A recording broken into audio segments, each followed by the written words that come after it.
Hello, mic check, mic check. Hello, hello. Hello, how's it going? Can you hear me okay? Great, all right, let's go, let's do it. Yeah, mic check. All right, we're gonna get the show started. I hope y'all are ready. Hope you have a good seat. If not, get cozy, make friends, squeeze in.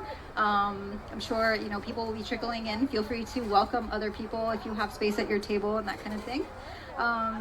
Bike Story Night is really truly about bringing people together and connecting and sharing our love of cycling.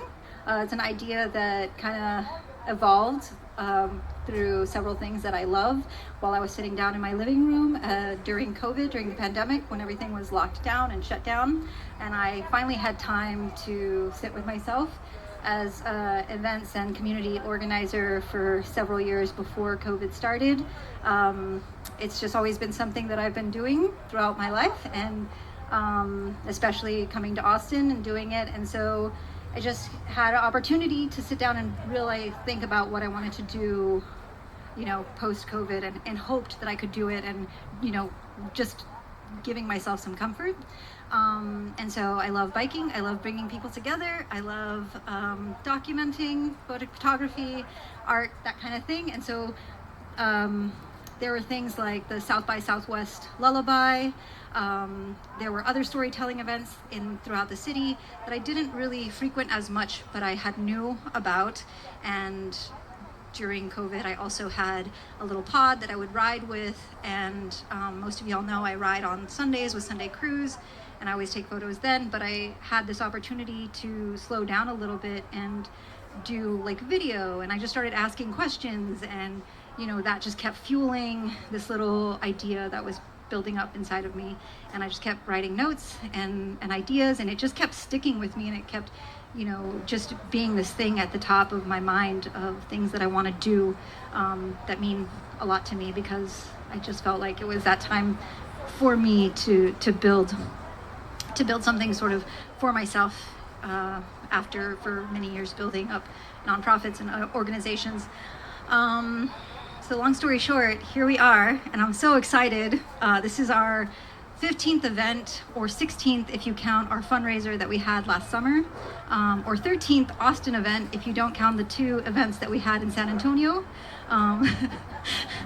So 13th, 15th, 16th, around there event. And on that note, my goal is to just continue growing Bike Story Night and having more, and continuing to go to other cities. It's not very easy. Even though I've done this multiple times, it just is definitely a labor of love every time. And it takes a lot of work, and it takes a lot of help and support that I'm so thankful to have from my lovely volunteers that you all got to meet at check-in. If you didn't get to meet Jordan over here doing the slides, and Nate doing the time, and Bike a Lot, Jenny and Brad bringing bike racks, and Brandon leading the ride, and Urbanistas helping, and everyone else who helped spread the word, it makes such a big difference, and it really makes it really truly possible and extra magical for us to all be here. And I feel like it just makes so much sense. I have a really long bike story that I've told at a couple of our other events, and I've tried to shorten it up. I'm not going to tell it right now, but I'm super excited to hear all of the stories tonight. So on that note, please make sure that you're lending your ears, you're not speaking too loudly, your phones are turned off and that kind of thing, because I'll get somebody from Alamo to come over here and kick you out. Call them right now. But how many of y'all have been to Bike Story Night before? Yay! How many of y'all is this your first Bike Story Night? Yay! How many of y'all have been to 2 Bike Story Nights? What? Yay! That's amazing. I appreciate for y'all coming twice. That's amazing.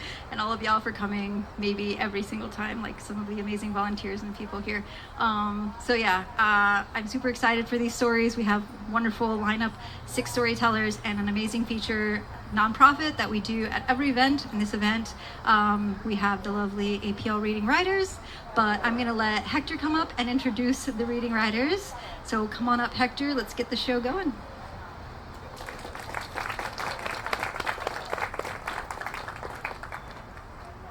Hello. Hi. So let's start with something basic. My name is Hector. I'm a Mexican. That's all my credentials for now. And let's start with something. Who here knows how to read? That's awesome. I only know how to read, not to write. But anyways, we have a really great nonprofit here with us. It is Reading Riders, and we have two representatives from there. We have Kate. If Kate wants to raise their arm, everybody say hello, Kate. Excellent. And next we have Danny. Danny, raise your arm. Everybody say hello, Danny. And well, now we know each other. The next part, I need to do narration voice, so sorry about this. Reading Riders. Who are the APL Reading Riders? They are a passionate group from the Austin Public Library dedicated to promoting sustainable transportation and making the library more bike-friendly. From celebrating Bike to Work Day to participating in Pedal to the Polls, they are all about community, equity, and of course, the pure joy of riding a bike. With their commitment to accessibility and inclusion, they have expanded their reach across Austin, engaging hundreds of participants and bringing library services to more people than ever before. I think that they deserve an applause, please. Now, here is a small game. I asked one of them to give me a bike story, and you need to tell me which one of them do you think this story is about. Is it a Kate story or a Danny story? So this person told me that how they got back into biking, they went to Paris and they had this small tour, biking tour, that it was at night. And she loved the experience so much that when she came back to Austin, immediately went back into her bike. Now, whose story is this? Is this a Kate story or a Danny story? Okay, first, raise your arm if you think this is a Kate story. Okay. Raise your arm if you think this is a Danny story. Okay. Stand up, the person that had that story happen to them. There we go. It was a Danny story. Now, please visit them, check them out, check the services, register for the library. Remember, reading is cool, according to some people. Okay, I do not know. Anyways, the next person that will be over here to introduce the next storyteller, it's Kit. So Kit, please make to the front. Do you have a kid? There we go. Excellent. Thank you very much. Hi, everybody. Welcome to the debate watch party. So my name's Kit O'Connell. I just got told that we're doing like we are doing the story. Okay, it's very confusing. Hi, everybody. I'm Kit O'Connell. I'm here to introduce the storyteller. I think after a prize. Yes, after a prize is given. So. Sorry, this is a live show. Danielle's gonna come up and tell y'all more about the Reading Riders. Come on up, Danielle. Danny.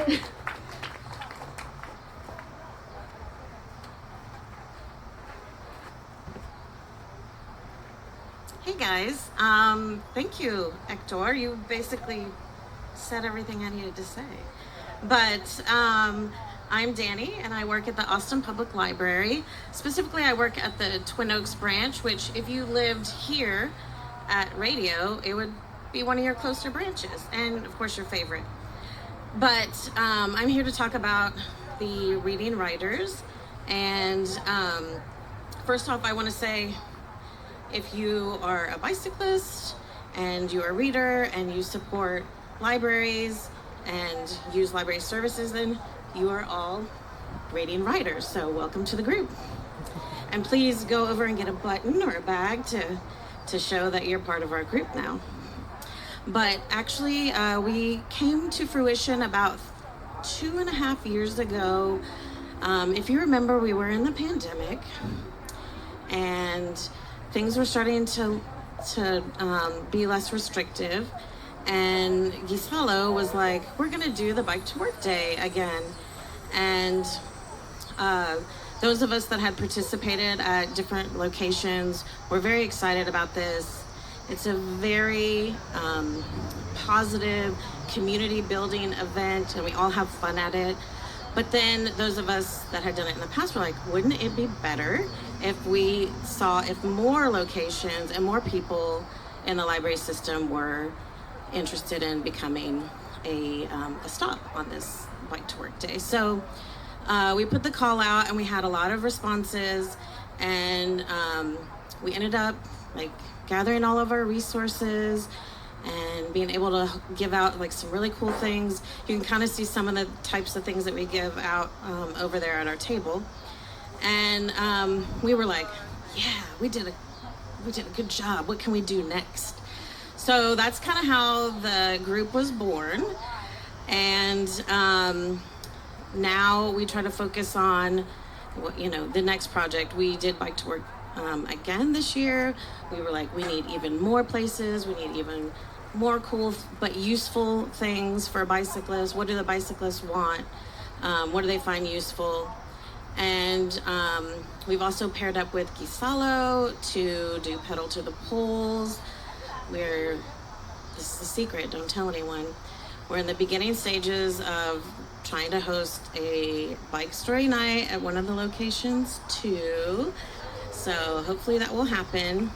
But Hector was right when he said we're about promoting bicycling. It's a group of some people that work at the library. Some of us ride bikes all the time. Some of us barely ride bikes. But promoting having the resources to get to libraries, partnering with the community to try to get people to use their bicycles to get to the library. Before I end, I just want to say that we look forward to having our community members come and talk to us and let us know what they want. And we're talking bikes right now, but this is like for anything. If you're like, I have this great idea and I think this location is amazing, then please, I want to invite you in to go to the library to talk to somebody and see if we can make this happen. That's what the library is all about, is building communities and making connections. Which brings me to Bike Story Night. Thank you for having us as the featured nonprofit tonight, and thank you for existing and letting people talk about their bike-centric adventures. I bet it's going to be fun. And please come over and say hello to Kate and I. Pick up some of this very useful bike stuff, and so Kate doesn't have to drag it on her bike all the way back home and to work. But thank you all for coming out, and thanks for supporting these cool events.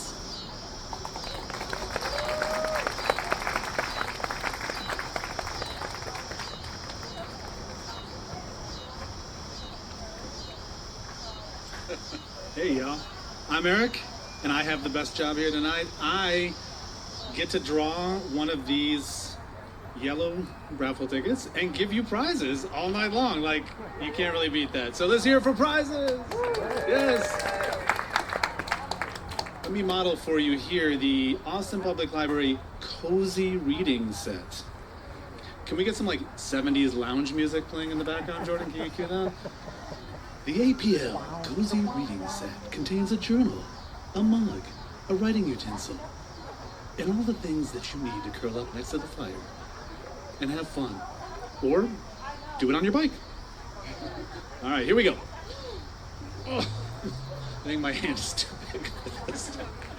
All right. We have number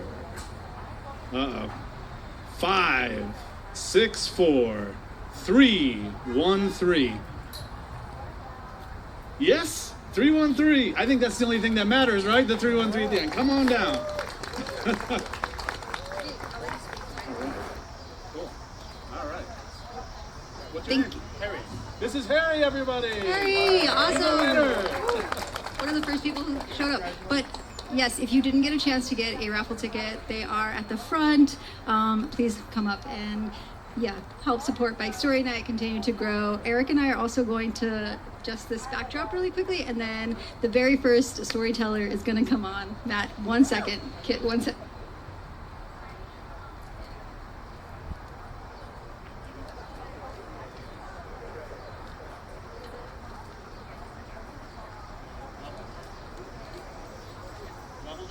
That's good.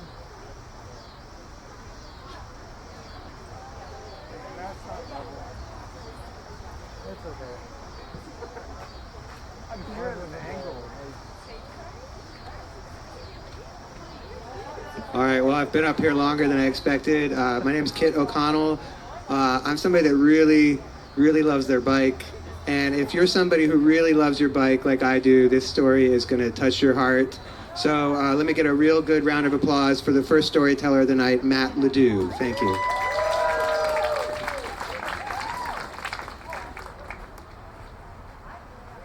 All right.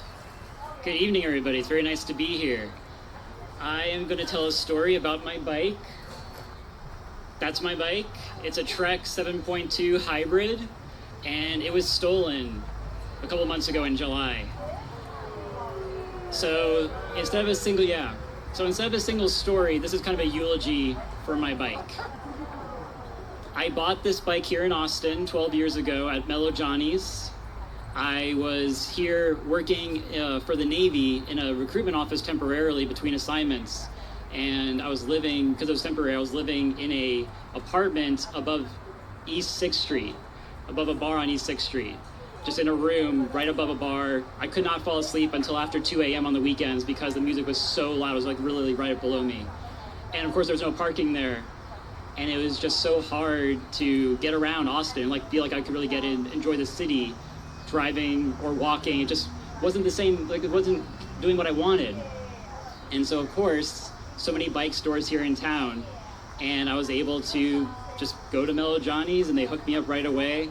It's funny, if I had gone a day sooner, I would have gotten like $100 off because they were doing a sale that I didn't know about until the day I got there, and I just missed out on a day. But I got the bike, I got a bike rack, put it on the back of my car, and really never looked back after that. I preferred usually to ride my bike to work instead of driving because it was just more fun and more convenient to move around the city afterwards.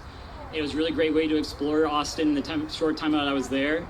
I remember going down South Lamar, just riding and sweating. And then eventually I saw this giant donut sign for Gordo's. And it was the most satisfying meal I ever had after a bike ride, where I could just sit in the air conditioning and eat all the donut food and drink all the drinks. And it was really, really nice. I eventually moved on to continue my Navy career. So I moved all over the country. I was in Charleston, South Carolina. I was in upstate New York.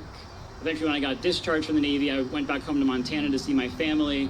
So I really had a big roundabout chance to ride my bike kind of all over the place. Some of the real highlights from that time were stopping in Washington, D.C. and basically getting to ride the entire mall, all the way from the top of the hill where the Capitol is, all the way down to the Lincoln Memorial, all the way up to the White House. It's something like, I want to say at least 3-mile ride if you just do it all in one big loop. And I was really grateful just to have my bike on the back of my car because it let me see a lot more than I would have if I was just walking. I was able to stop at all the museums, see the Declaration of Independence, see Martin Luther King Memorial, just got to see everything just in a day because I could move so much faster on the bike. And then moving up to New York, I stopped in the city and I rode all the way up and down through Central Park, which Central Park, which is actually about the same distance. It's like 2.5 miles, which is the same stretch as the mall in DC. They all supposed to just happen to be about the same length. And so I rode all the way up and down that. I remember accidentally getting onto a walking trail on my bike. I suddenly realized I was the only bike on the trail, and there's a lot of people walking, kind of give me funny looks.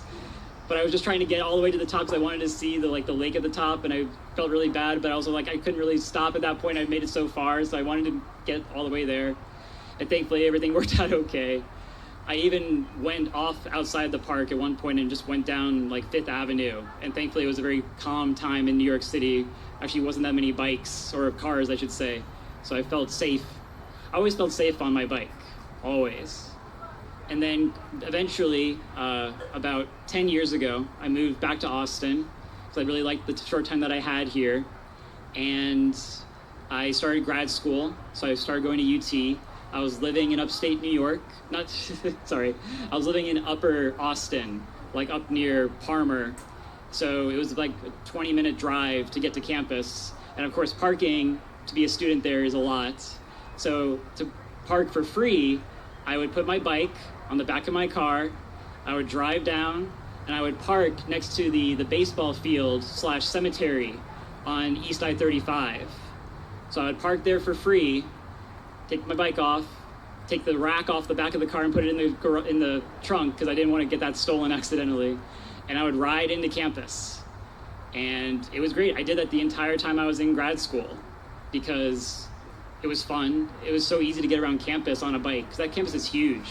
I don't know how people do it, just footing it all the time. And I loved it. I loved being able to just get everywhere that I wanted to get to. And so I just loved grad school. I loved UT, so I decided to stay, continue to work at UT, and just kind of never looked back. Just been riding my bike, commuting. I would either ride my bike all the way to campus to work, or I would put it on the bus rack, and once I would get the bus close enough to campus, I would ride the rest of the way in. It was always super convenient, always felt safe here in Austin, felt really lucky about that. And it was just a joy, it was so much freedom to have that.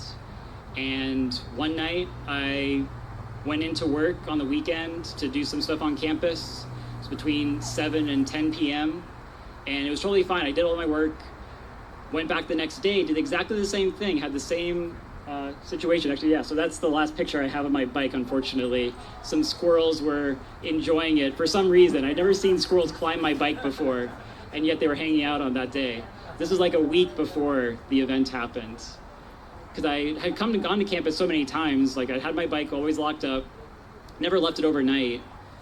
And yeah, for whatever reason, that night was different. For some reason that night it got noticed and somebody just cut straight through the U-bar. And I can't remember coming outside at like 10:30, and at first being confused, like a little bit in shock, like, didn't I park my bike here? And it was dark, so I couldn't see right away, but as I got closer, I could see the broken lock on the ground. And it really hit me like, no, I'm not wrong. Like, I put my bike where I thought I put it. It's just not there anymore. And it was definitely a shock. I had that bike for 12 years. It got me everywhere. It really was the source of freedom. I remember walking to the bus stop to get home, because that was the only option I had at that point. Calling the police, leaving a voicemail for the UTPD that had happened. And I've gone online on like the Facebook or Craigslist post to see if anybody's putting a bike up for sale. I haven't tried to look too harshly, because it's weird, it's this dynamic where it's like, I want to know what happened and I would like to catch the person who did it, but at the same time I don't want to spend too much time doing that. Like, I have gotten a new bike. Thankfully, insurance paid for most of the refund for my new bike. And it's been good. I've been enjoying riding again. But at the same time, it's hard to let go completely.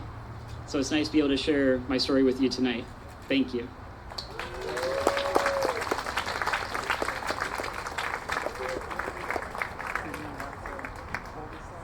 Yo, let's give another hand for Matt, telling us a story about bikes and the freedom that comes with that. My name is Brandon, or BG. Some of y'all might know me from bikes, from Black History Bike Ride, or BBB. I have a little announcement before I really go into too much. Speakers, when you're coming to the microphone, make sure that you're projecting so that we can also hear you a little bit in the back. But before, I'm not going to stay on that too long. Just remember that you're projecting.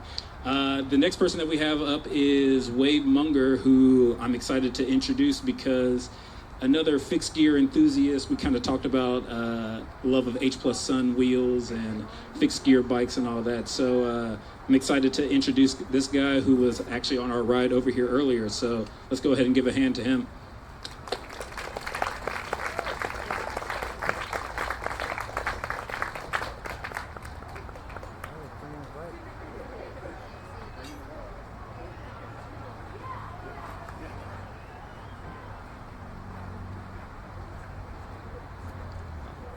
Hi.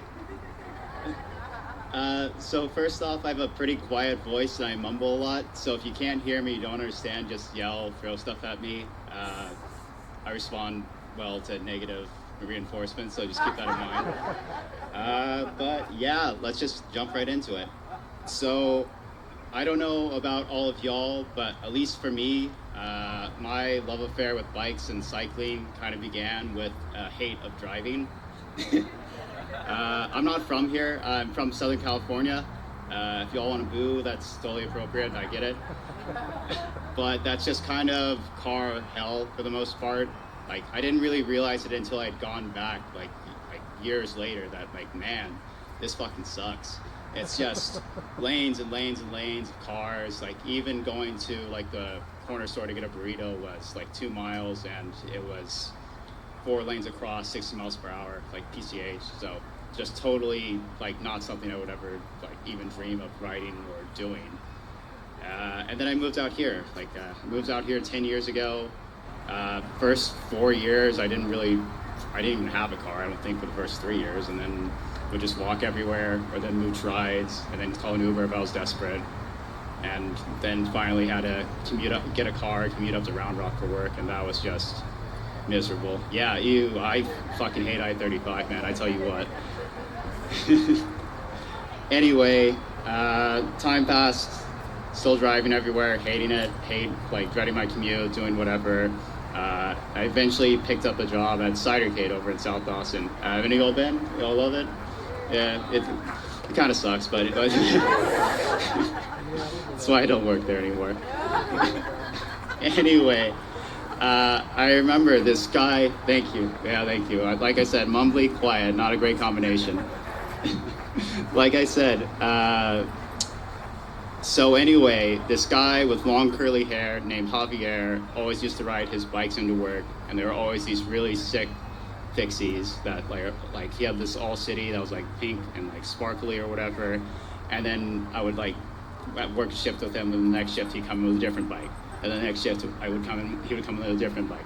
And finally I was like, God damn, Javier, how many fucking bikes do you have, dude? He's like, I only have like 4. And he goes, oh, that's not true, I have like 5, I'm just the GT or whatever. I was like, damn, you have 5 bikes? He goes, yeah. And then we just sort of hit it off. You're gonna hear his name a lot. He's kind of like what I consider my like mentor and kind of like a big brother to me. Yeah, so we were working Cidercade together one day, and finally I just gotten back from a trip to New York, was riding the city bikes around. I was like, oh, okay, I can actually ride in the city. This isn't as terrifying as I thought it was. And I was like, hey, Javi, like, do you think like you can help me pick out a bike? And I remember distinctly, he just started laughing, and he goes, yeah, man, I can help you. Just don't hate me later. And I didn't really understand what that meant. And this sort of started a series of lies that I would tell myself over the next several years. The first lie I told myself was, man, $250 for a bike? That's a lot. I'm not sure if I should do this. And yeah, first bike I got was this. Oh yeah, that's Javier, perfect. First bike I got was this cheap steel State 4130 core line or whatever. Just total piece of shit. I love the thing.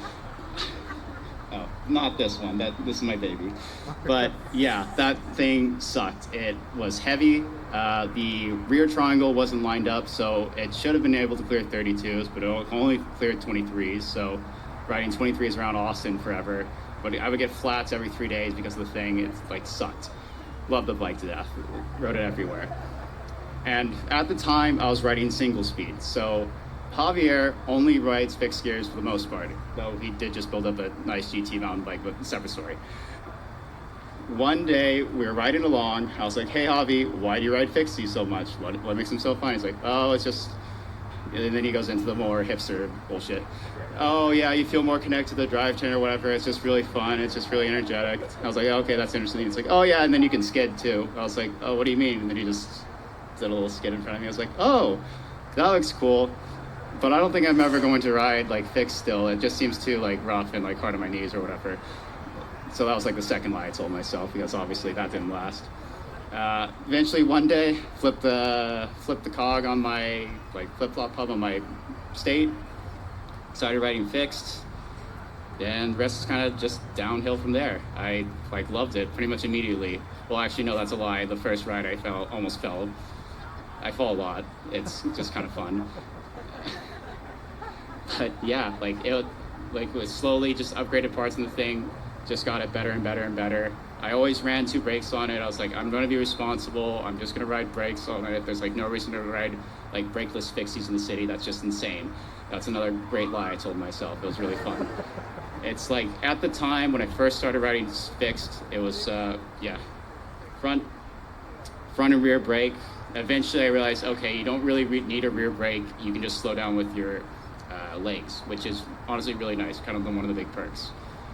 Over time, like as I was getting into more riding, especially with Javier, like he kind of just got in my ear and just like very kind of insidiously told me, hey, you should probably start thinking about getting a proper fixie. And I was like, yeah, for sure, but this one's great. He goes, yeah, for sure, man, whatever you say. I was still in denial. So I'm still riding, and like parts are breaking on this thing. And like finally I'm like, yeah, maybe I should like look at this bike or whatever. It was like this sick pink bike or whatever on eBay. Thought about it. He's like, yeah, for sure, put in a bid, didn't get it. He goes, oh, that sucks. He goes, oh, but there's this bare knuckle on eBay going for $500 right now. Offer him $350. See if he says yes. I was like, okay, sure, why not? So I threw in $350, thinking for sure he's gonna say no. I was like, that's such a low ball, there's no way. And then immediately didn't accept it. I was like, shit, all right, I just bought a bike. Fuck, I gotta get stuff for it. Unbeknownst to me, Javier had received an offer for that bike for $350 on eBay, so he knew for a fact that dude would accept that offer if I sent it to him. So he kind of baited me into just getting a proper bike. Again, it's love and animosity, mostly love, but there's some animosity. And yeah, I just started buying parts for it. I would just get stuff. I was like, I'm gonna be super economical about it. I'm gonna just get used stuff, buy stuff that I really like, or or it's good but not super baller or whatever. And then Javier got in my ear again and he goes, hey, listen, you can get the cheap stuff for sure, but you're always gonna think in the back of your mind, like, when did you really want that other part? And I went, fuck, you're right, damn it. I think I'm just gonna have to commit to this then. So yeah, started with, I'll just go into the bike bit, I guess. Started with the cranks. They're Sugino 75s. If you're into fixies at all, that's kind of the best outside of something really elaborate. They're like $200 or whatever. So a lot of fixie parts are really cheap, funny enough. So that makes it really nice to build up a nice bike. This bike, I've pretty much changed everything else, every part on it outside of the cranks. So yeah, the wheels were Miche wheels first. Those are gone.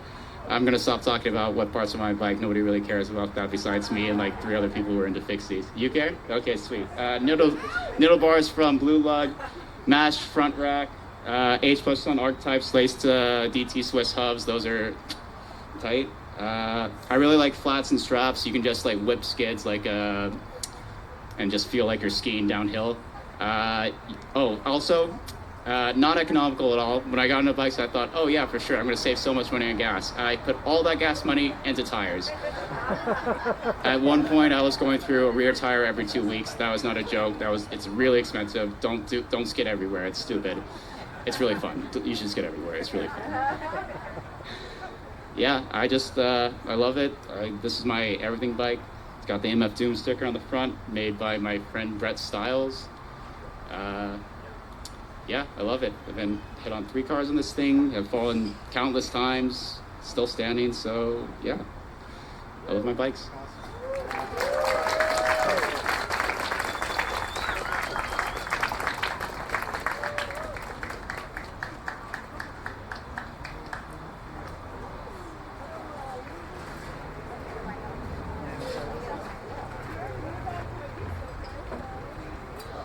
That was awesome, Matt.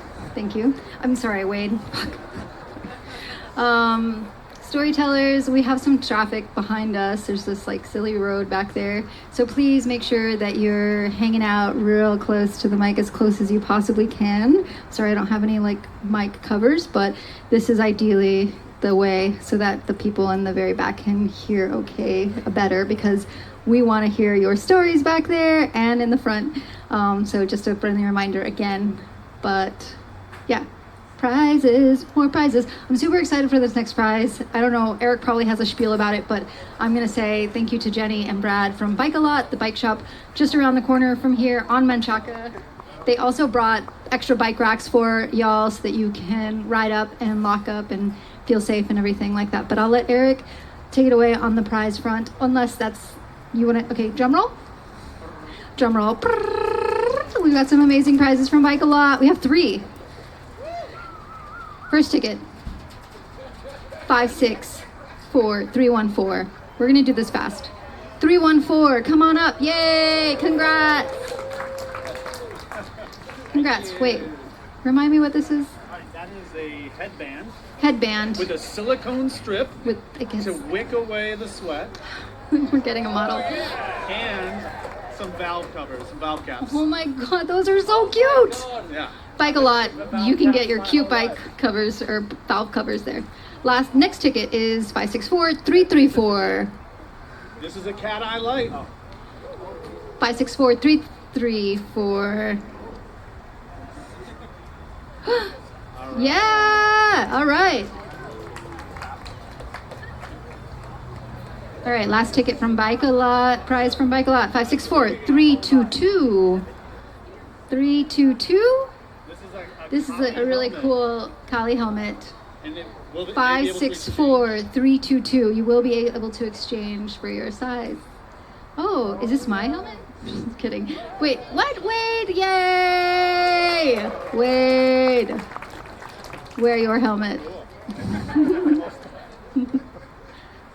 I will just say, I got my bike, which I love very much, at Bike a Lot, so thanks, Bike a Lot.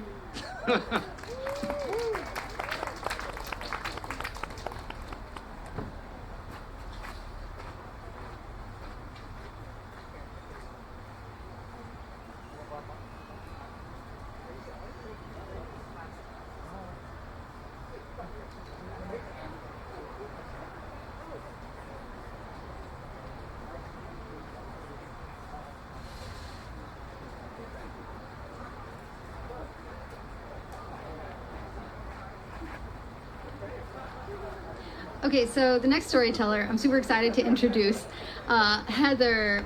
As I was putting up flyers for Bike Story Night on the road or whatnot, I was like, oh man, who's this cyclist riding by on this really cool, like, I forget what they're called. It's like a vendor bike, you know, like a paletero kind of situation. And so I like pulled up.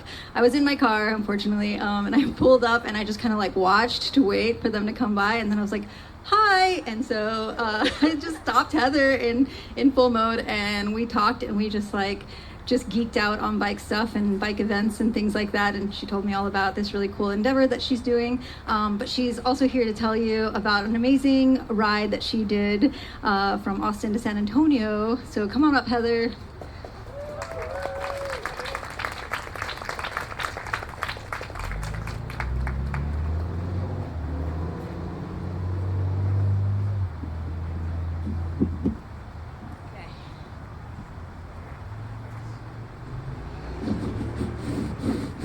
I'm just gonna go ahead and do this instead of messing with the stand.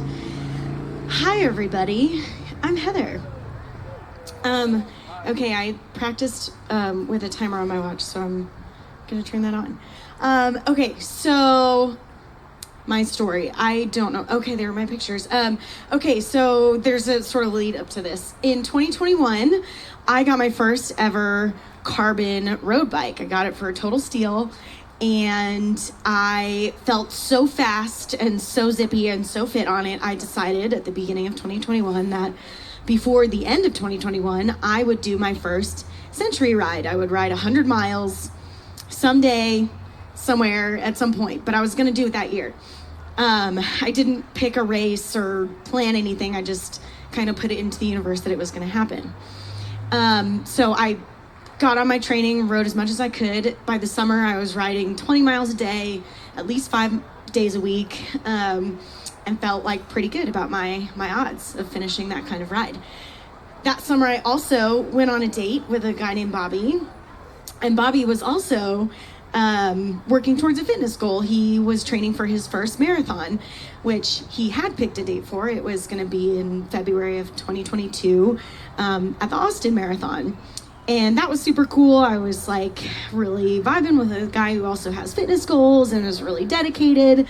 We both tried to convince the other one to do their sport, but I didn't like running and he didn't like bikes, so, didn't happen, but that's okay. We still liked each other.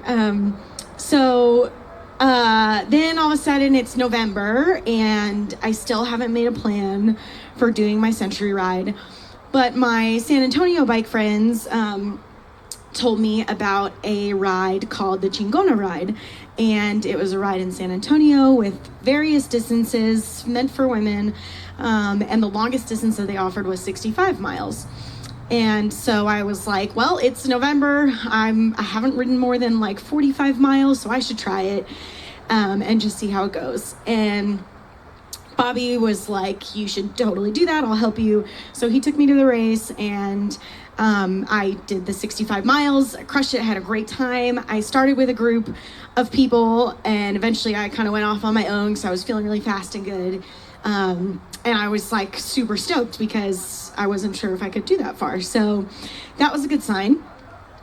Then after that ride, we were hanging out with my bike friends, and my friend Angel, who really got me into this slippery slope of increasingly longer bike rides, told me about a Crash the Course race.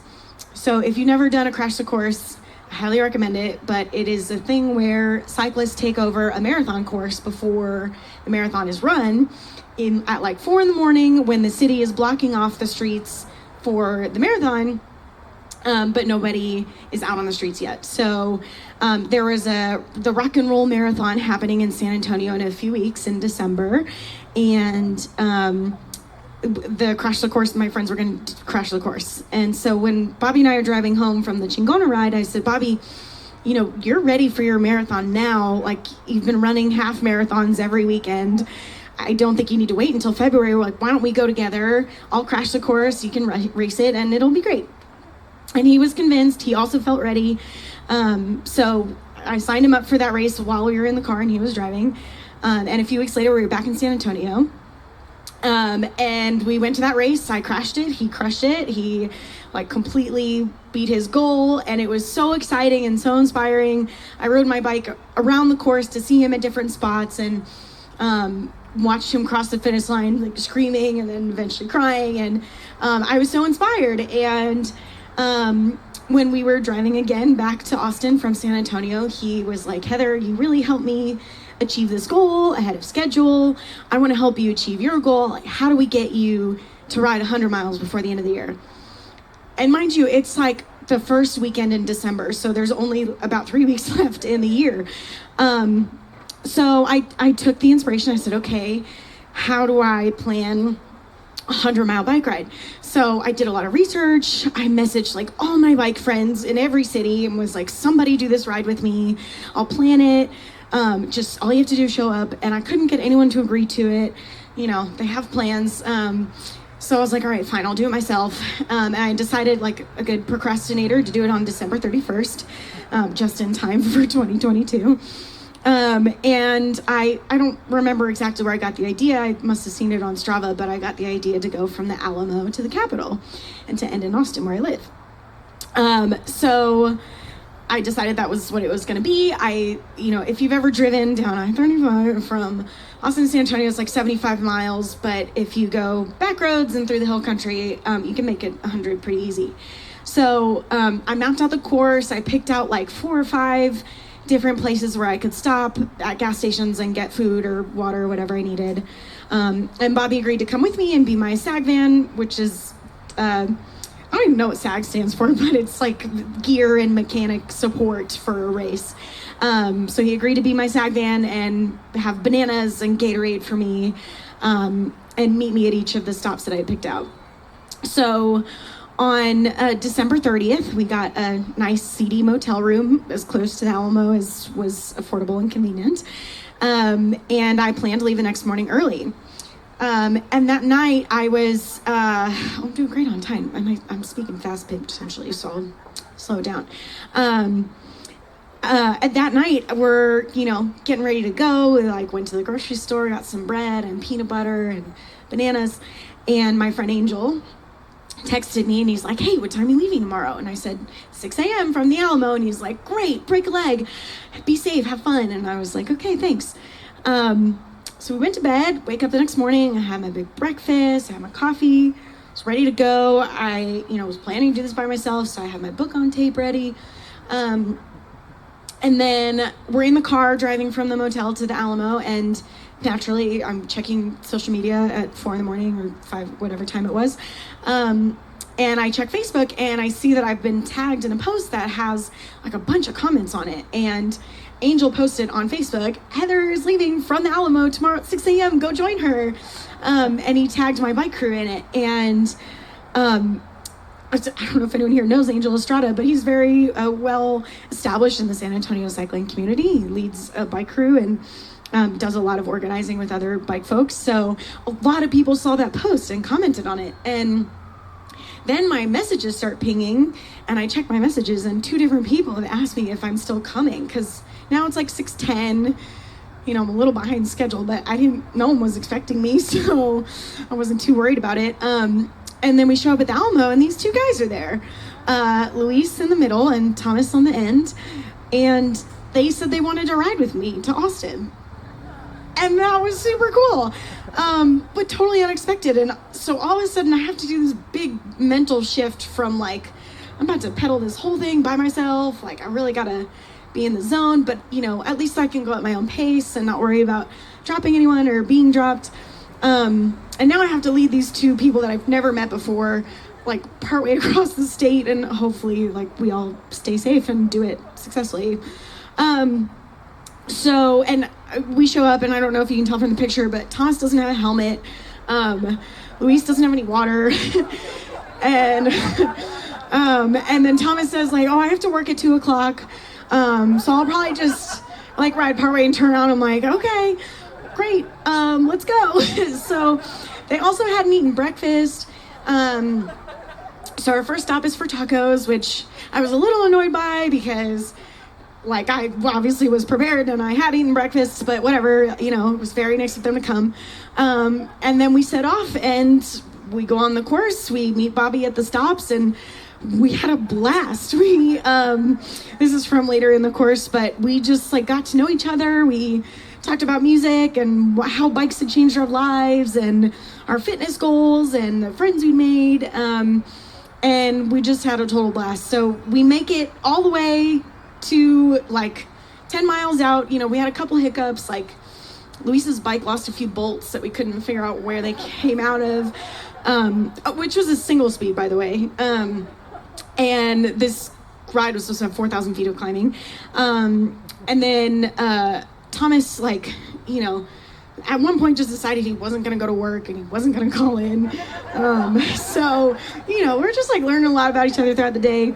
But we took some, nice pictures. I think that was in Green or Bernie or something. I don't know. But we kept going. At one point Luis is like kind of getting hit by the heat, but we make it. And so then we're at the bottom of South Congress on Manchac, and at this point, we're like 8 miles out, and I can taste the end. I am so excited. I'm like yelling behind me. I'm like, you're going to see the Capitol any minute now.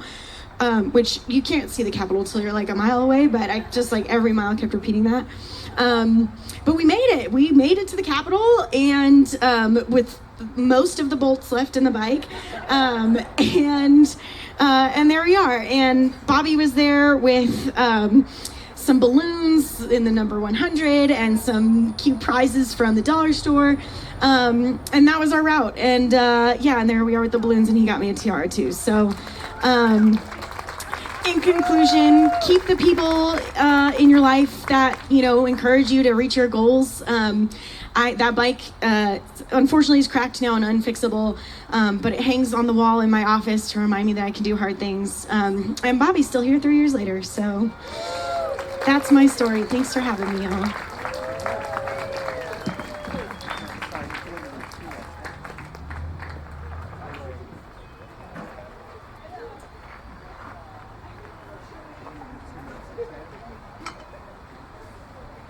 Hello, y'all. I'm Jordan. I'm going to be introducing Russell here.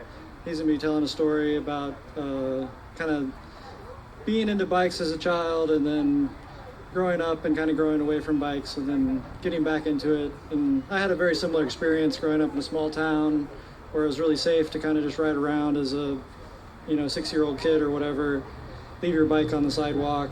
But then I moved to a bigger town and kind of got out of it. So I think it's a common thing that happens to people in our culture, that you really enjoy that childlike experience on the bike, but then you kind of are supposed to grow up. But luckily, we live in Austin, so we don't have to grow up.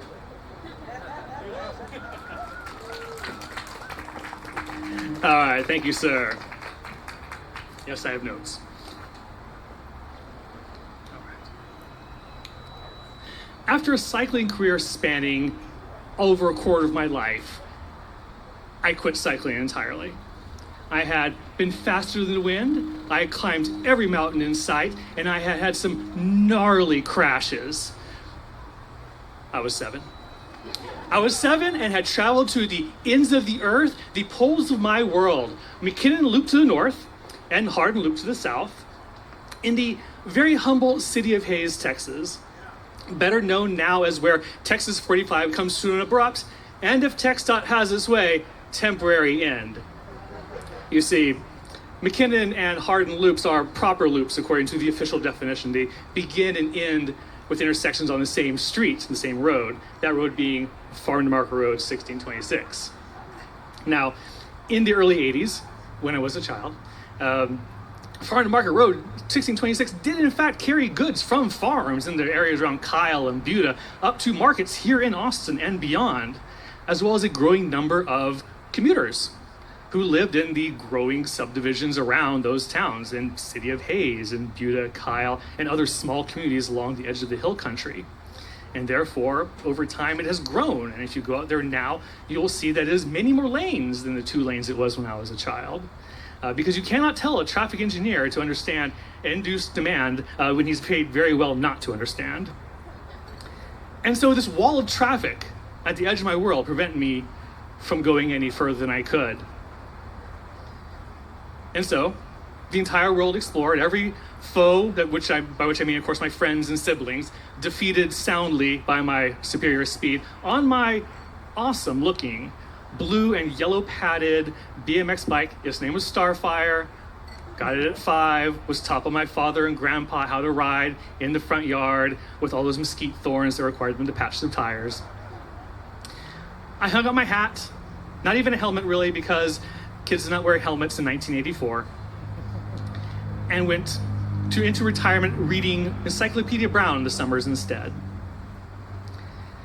But there were cyclists in my community, mostly visitors, the people in the awesome, new Lycra with cool 80s aero helmets riding the narrow shoulders of 1626 and the other rural roads. I could watch my parents sigh and shake their heads and carefully move aside to let them by, and definitely not thinking, weirdos, just weirdos.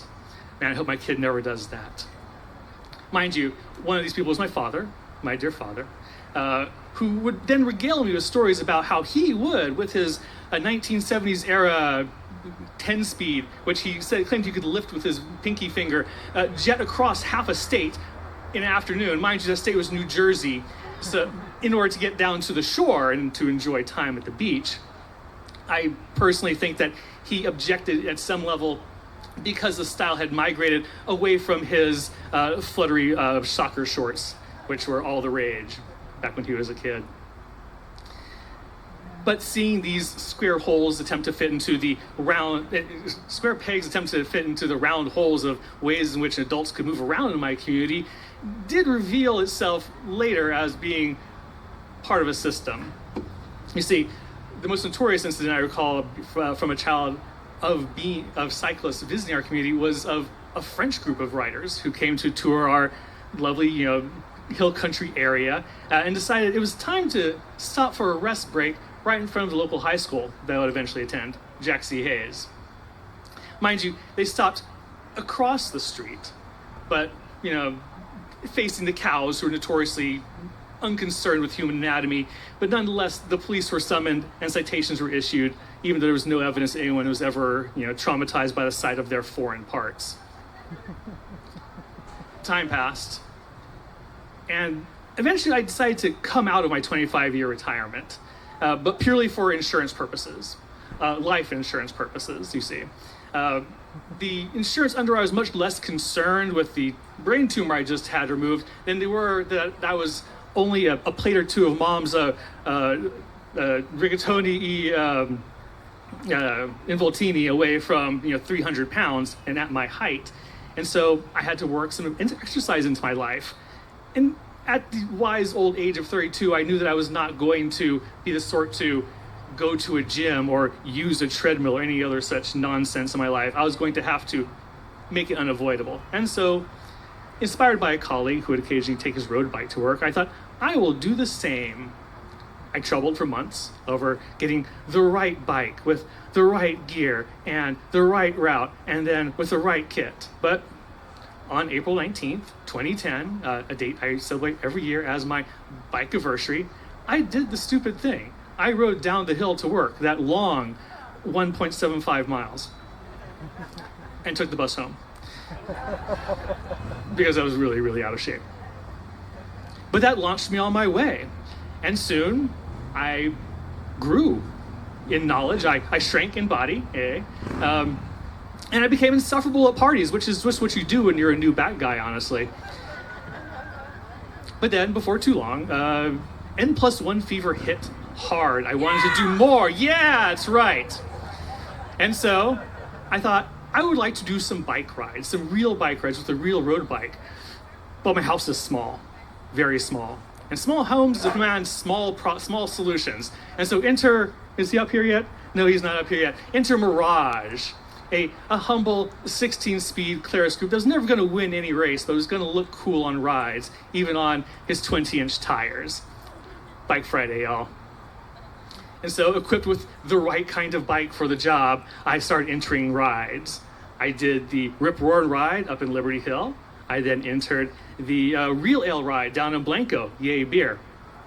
And finally, wanting something closer to home, I entered the Livestrong Challenge here in Austin in order to see the local area by bike more easily. Now, opinions vary about Lance Armstrong. No rider likes to be compared to him. I'm of mixed opinion about naming our crosstown bikeway after the guy. But the organization that bears his name does organize nice rides, so I was very happy to take advantage of it, leaving south from the Long Center, realizing I had not actually looked at the map. You see, I'm a geographer, and I love maps. But I had learned over not my first, but my third or fourth rodeo by this point, that looking at a map on a navigation thing on your handlebar really robs you of the joy of looking up and seeing what's going on around you, and of enjoying the company that you keep on a ride. And so, because I decided to go with the little arrows on the ground, and the little signposts at the side, and all those volunteers, and yes, even the cops blocking the streets for me, I had a grand time. I saw my old pediatrician's office, which was actually right here across Ben White.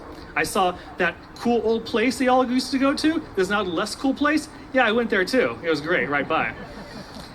And the last thing I saw in Austin proper was Aikens High, a place where a friend from high school went to teach after we graduated college. After I was on down Old San Antonio Road to Buda, the big city that the city of Hayes is actually a suburb of.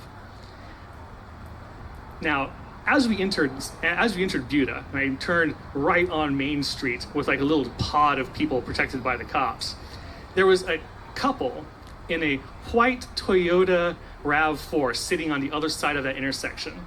I did not know it at the time, but my parents were shocked to see their son in his goofy coordinating kit on his goofy blue bike with little tiny wheels zip by them unannounced at an intersection. And they called me later to confirm that it was in fact me. By and by, through downtown Buda down to Onion Creek and across into Terra Incognita.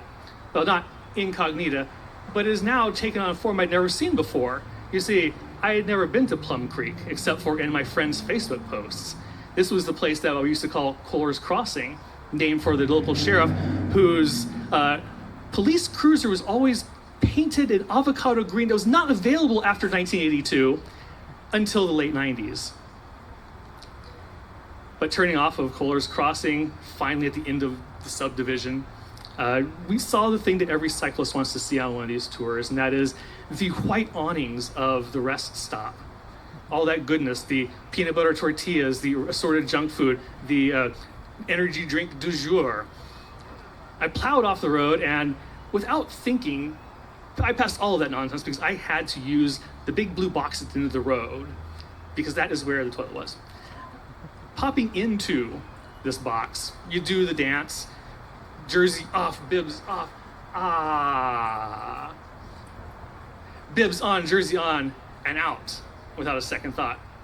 And across the street there, across this good-sized suburban like arterial now, there was a huge building that said Jack C. Hayes High School on it that I had never seen before in my life.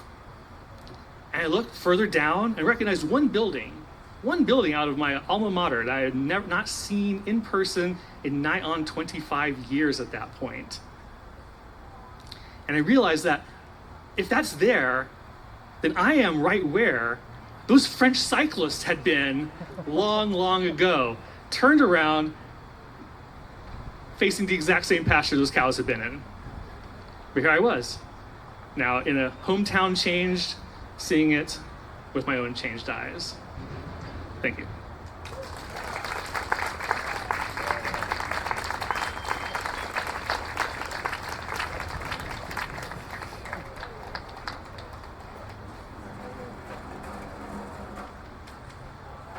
Hello again. Ooh, a couple fumbles here and there all night. Thank you, Eric. Thank you. I wanted to mention a couple of things before we do another prize. First of all, thank you all again for being here. I can't thank you enough. This is amazing. I appreciate you. Your support means so much. Thank you, truly. We're about to go into intermission, and I wanted to remind you that the reading writers are over here. Definitely come over and talk to Kate and Danny. And then we also have some swag at our check-in table. If you didn't get a chance to get any, there's some swag. There's some Bike Story Night posters if you're interested, and some Bob's Pickle Pops. Thank you to all of them for, thank you, Maya. Thank you, volunteers. Also, if you would like to share a story as a wild card, there is an opportunity. If you don't know, wildcard storytellers are last-minute sign-ups, essentially signing up here at the event tonight. There are submission forms at the check-in with Cece and Maya, so just go on over there, get a pen and a wildcard form. You have a little bit less time. You don't have your photos to show, but you can still share your story. Then at the end, we will do community plugs, which is 30 seconds for you to plug anything you want. It doesn't have to be bike related, just something you want to hype up and share with this community here tonight. So maybe you have an event, maybe you have a business, maybe you have a ride or a thing you want to start, anything like that, feel free. It doesn't have to be bike related. I think that's pretty much it. Again, thank you. Let's do some prizes. Thank you. Y'all, we have 2 3-week yoga passes from Yoga East Austin. So you can just go and do all the yogas in the world. At least that 3 weeks will take you through it. So there's 2 winners, 2 very lucky winners. And when you come up, if you win, you have to show us your favorite yoga pose. Let's encourage. You don't have to. You can still win. Encourage. But strongly encouraged, show us your favorite yoga pose. All right, Val, who's winner number 1? 564-320. 320. Oh! It's yoga time. And what is your name? Marty, what is your favorite yoga pose? Can you demonstrate? All right, here we go. Downward dog with Marty. Oh my goodness. Marty, you deserve that. And we have one more. 3 weeks of yoga. Here we go. 564-326. 326. Oh, we have another winner over here.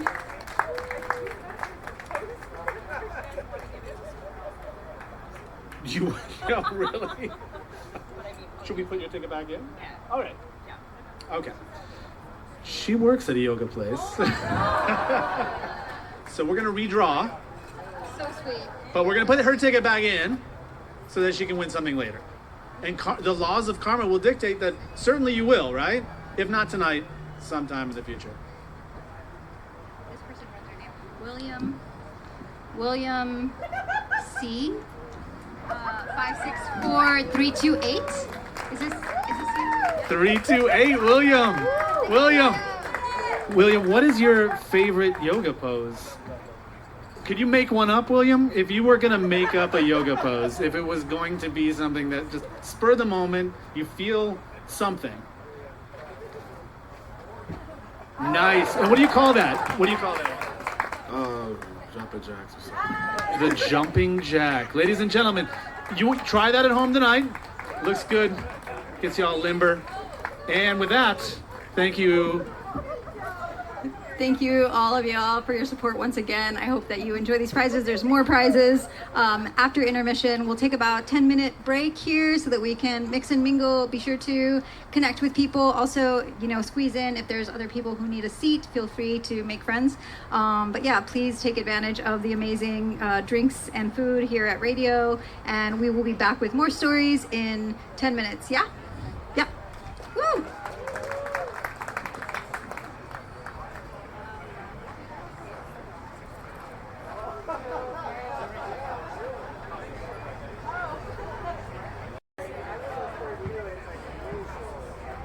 Okay guys, are you ready to win a prize and hear some more stories?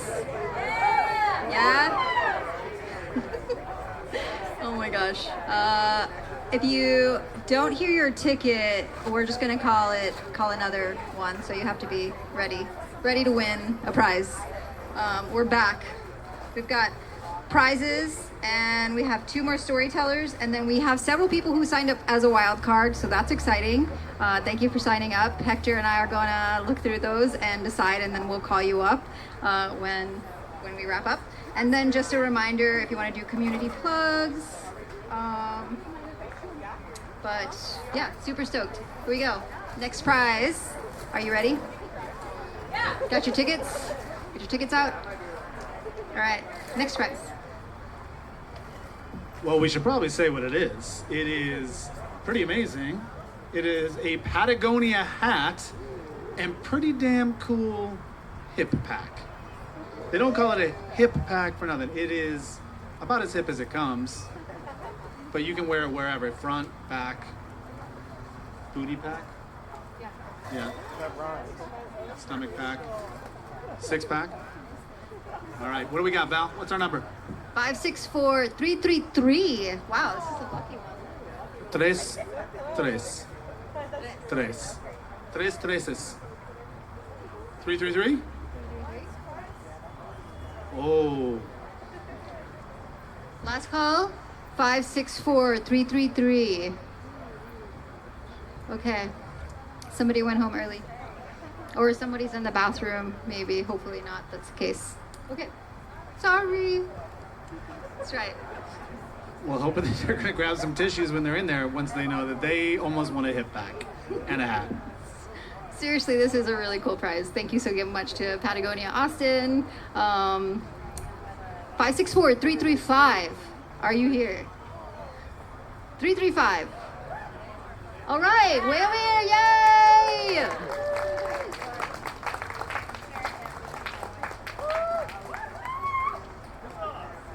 And you have a bag too. I don't know, we didn't mention that, but there's a Patagonia bag. And stickers. There's also some cute stickers. Yeah, show that hip pack off. Seriously, put it on. I'm so jealous.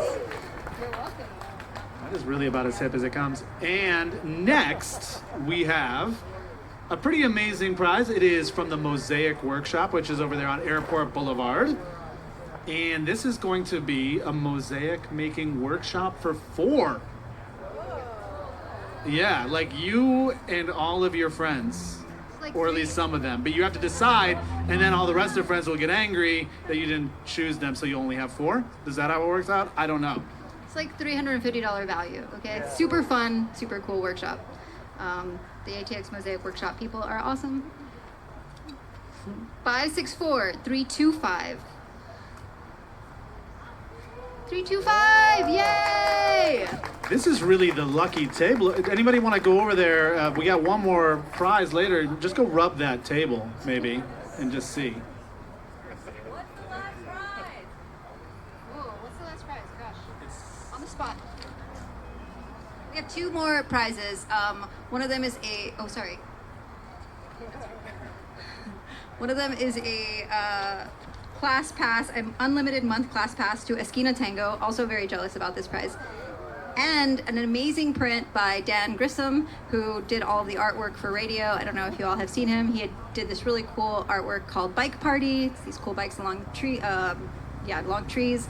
It's really cool. He's a really amazing artist. So yeah, stay tuned.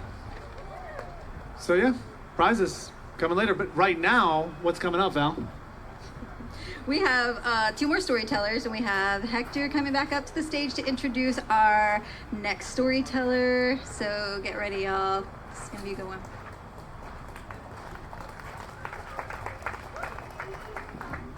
Hello, everyone. I have the honor of introducing Jose Vazquez.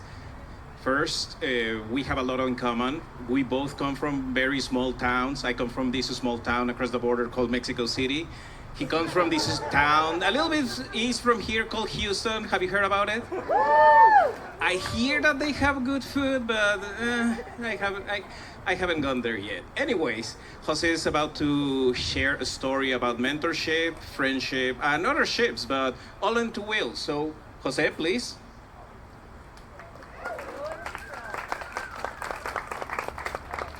According to what I'm hearing is that he's making a taco or something? No, wait, he's breaking up with someone? Okay, that's what I'm understanding. He went to break up with someone, so... Anyways, what do we do now? Let's think about this. Okay. What's on your shirt? So initially, I think that I got a little bit of guacamole initially in the morning, and then it turned in this color. I do not know how to do laundry, so don't expect anything. No, it's just a bike, a piece of time on a bike, and it says just a little bit of time, or something else. Oh yeah, that. I told you I do not know how to read. Come on, follow the story. Okay, Jose, please. I'm dying here. I do not have a solid 5 at this moment. No, nobody. Oh, he's coming back. Okay, somebody's giving me the thumbs up. Jose's coming. Calling Jose. Table for 2. Jose, table for 2. Oh, there we go. You're killing me, man. Sorry, I was grabbing a beer. It's fine. Okay. Only this time. Only this time? I got you. Thank you. Sorry about that. Grabbing a beer. So, my name is Jose. I'm the co-leader of 512 Wheelie Crew. Me and I see some of y'all know us. Okay, I like that. Me and my buddy Fred started this group about 2020, I think. So like 4 years ago, 3 years ago, I don't know. I have a picture with them. Not that one. Not that one. I thought I had a picture with them. Oh well. Yeah, I freaking love Fred. Part of my story has to do with Fred, and the other part has to do with my mentor, Richard Bagdonis. Some of y'all may have heard of him. He's the founder of Project Turkey, and he does a shit ton of things for the community. He's an awesome guy. But I met Fred with Captex Cruisers. For those of y'all that know, they're an exclusive bike group. They ride only single speed, BMX, clunker style, cruiser style, like big BMX bike. They're really exclusive, they're really fun. I met Willie, the leader there. The first time I ever met Willie was actually the very first time that I met D-Blocks, who is SE Bikes rider. It was a crazy story. I should have said that story here, but maybe next time I'll tell that story. I met both of them for the very first time, probably 2018 or 19. That's when I first started getting into bikes here in Austin. I'm from Houston, and I was riding a little bit over there, but I didn't have my own thing until I got over here, met all these great people, wanted to start my own thing. So that's whenever I had met Fred, right after I met those guys with CapTex. Fred had told me that since me and him were the youngest, that we could start a really cool group here, and he had the idea of calling them 512 Wheelie Crew, and I was like, dude, that sounds fucking sick. I'm fucking down. We need to be, I love the exclusivity, but we also want to bring in like mountain bikes, fixed gear bikes, all sorts of, allow the 20-inch guys to ride with us and everything. So, we were all about just having fun, doing our own thing. That's whenever COVID hit, and we decided to be rebels and kick off 512. So we were out there doing these huge rides. It was about, 60, 70 deep, and we were all out there, no mask, just kind of riding. We got a whole bunch of shit from people, but we didn't really care because we were out there having fun. That's part of our, motto. It's just having fun, not really caring what others have to say about us. It's kind of how every single person is there, which is kind of funny. But how I met Richard was through this exact bike ride. Whenever I met Richard, who is my mentor, it was during a Wheelie Wednesday ride that we, the 512, host every single Wednesday. And I got there a little bit early, and I parked kind of away from everyone because I was going through a really hard time in life.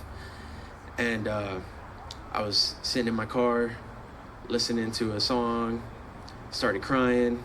I was about to call my mom, but I sucked it all in, and I was like, I'm a fucking man, I'm gonna figure it out. But it was during a really difficult time. It was a really dark time. I didn't have any of the answers. I did not have any idea of like where to even start to try to solve this problem that I had going on. So I go, I see that people are pulling up. I go around and I park, and I pop my trunk, and I start getting my bike out. And as I'm getting my bike out, Richard comes up, and he's like, hey man, how's it going? Before this, I had only spoken to Richard a few times, like, hey, I love your car, cool bike, how are you? But that specific time, he comes up to me and he's like, how are you doing? And I turn around, and I'm looking at him dead in his eyes. And right before I'm about to say, I'm okay, I just keep crying. My eyes are all red and puffy. And he's like, oh man, what's wrong? He comes up to me and gives me a big hug. And he was like, let's step over here so we can talk. And so I, step to the side with him, and he's like, tell me what's going on. And I'm just sitting there trying to think of where to even start. And he goes, is it health related? Is it money? Is there anything I can do to help you? So I kind of get the courage to let him know what's going on. And I'm like, yeah, man, I'm just really lost right now.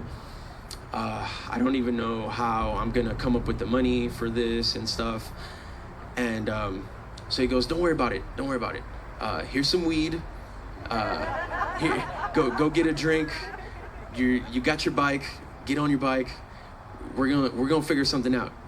So by the time that I finished the joint with him, I chugged the beer, and before we even got on the bikes, he had already texted a contact that he had in his phone of a really good friend that would be able to help me with this specific situation.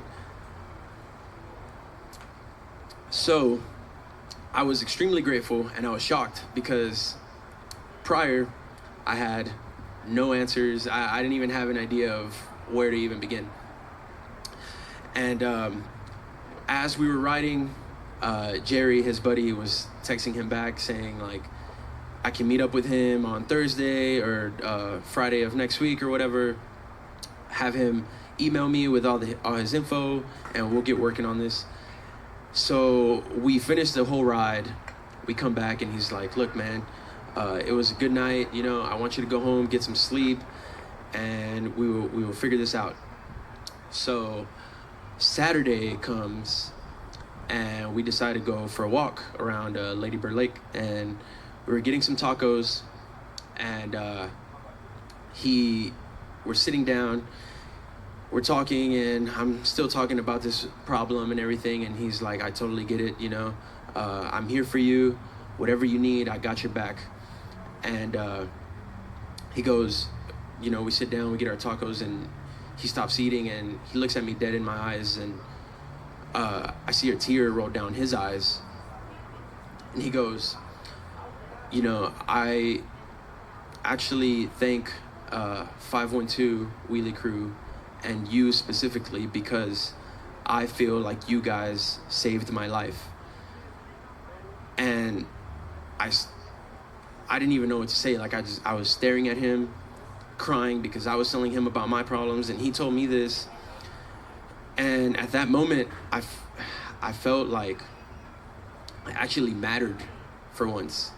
And he goes, I'm gonna tell you something that I haven't told you, you don't know, but I actually I'm going through a battle with cancer, and I actually just did chemo, and right after chemo, right after the first one, my doctor recommended me to just stay home and chill and relax because it was going to take a lot out of my body.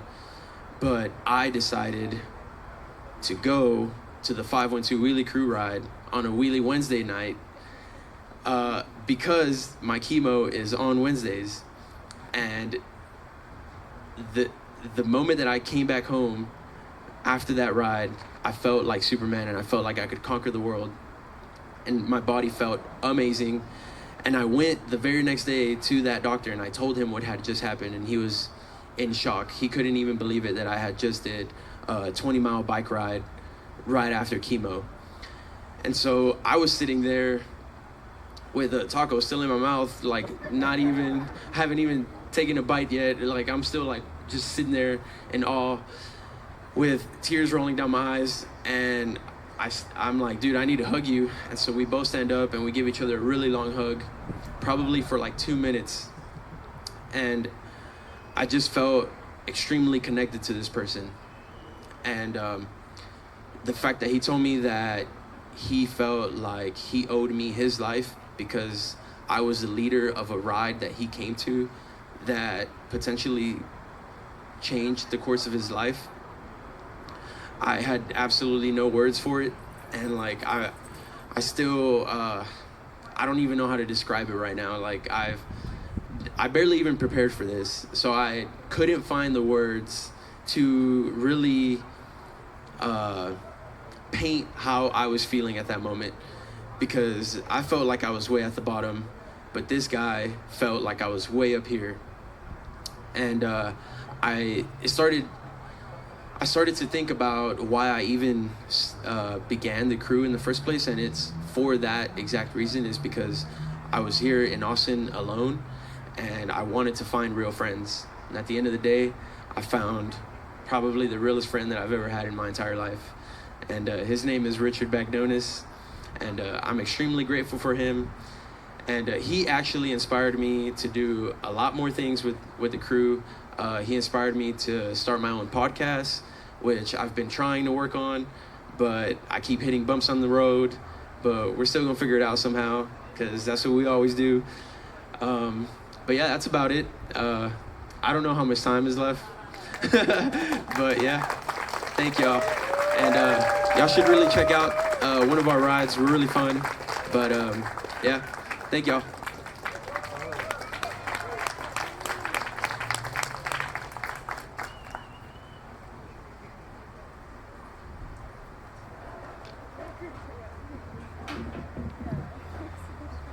All right, thank you very much, Jose. Thank you for opening up and sharing that with us. That was incredible. All right, I have the honor and the pleasure of introducing our final scheduled speaker of the night, and then we'll be moving to the wild cards. So our final scheduled speaker tonight is Emma. And a little introduction, a little teaser for Emma's story is Emma and her bestie decided to cycle camp down the coast of Big Sur, and they made it 2 nights. This is ultimately a story about finding boundaries for what we are willing to accomplish, what makes a good adventure, and what makes a good vacation. Welcome to the stage, Emma.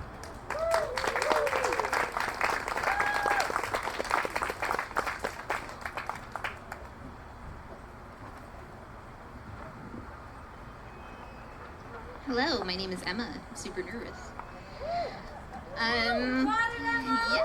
Thanks.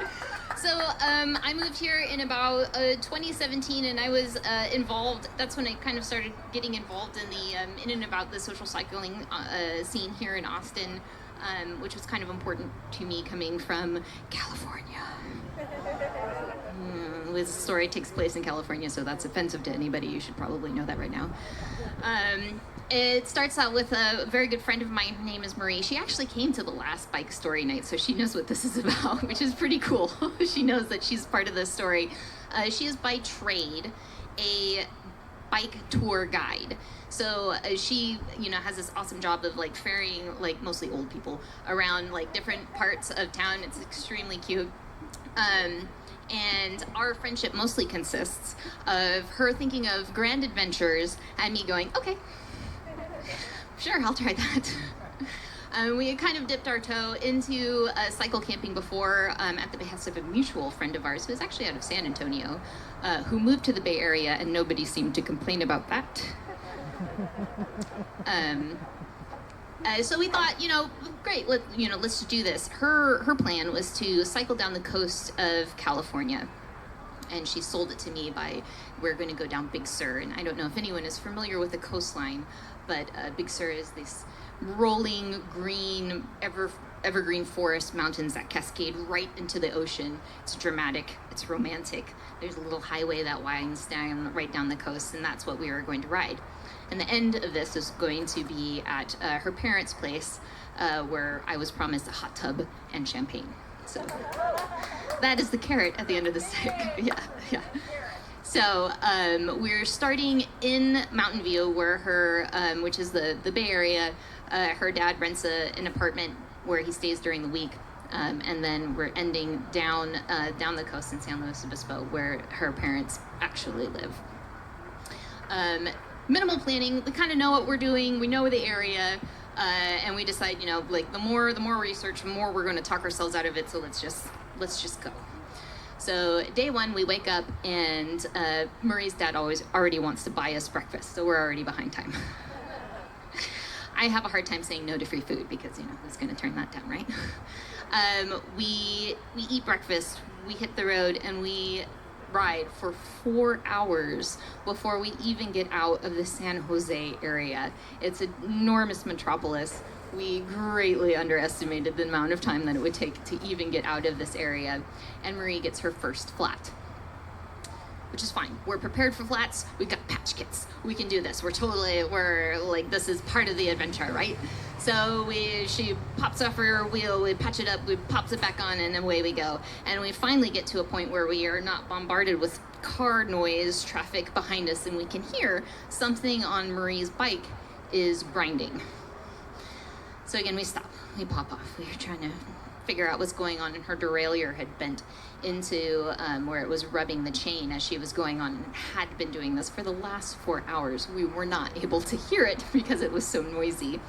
So we unbend the derailleur.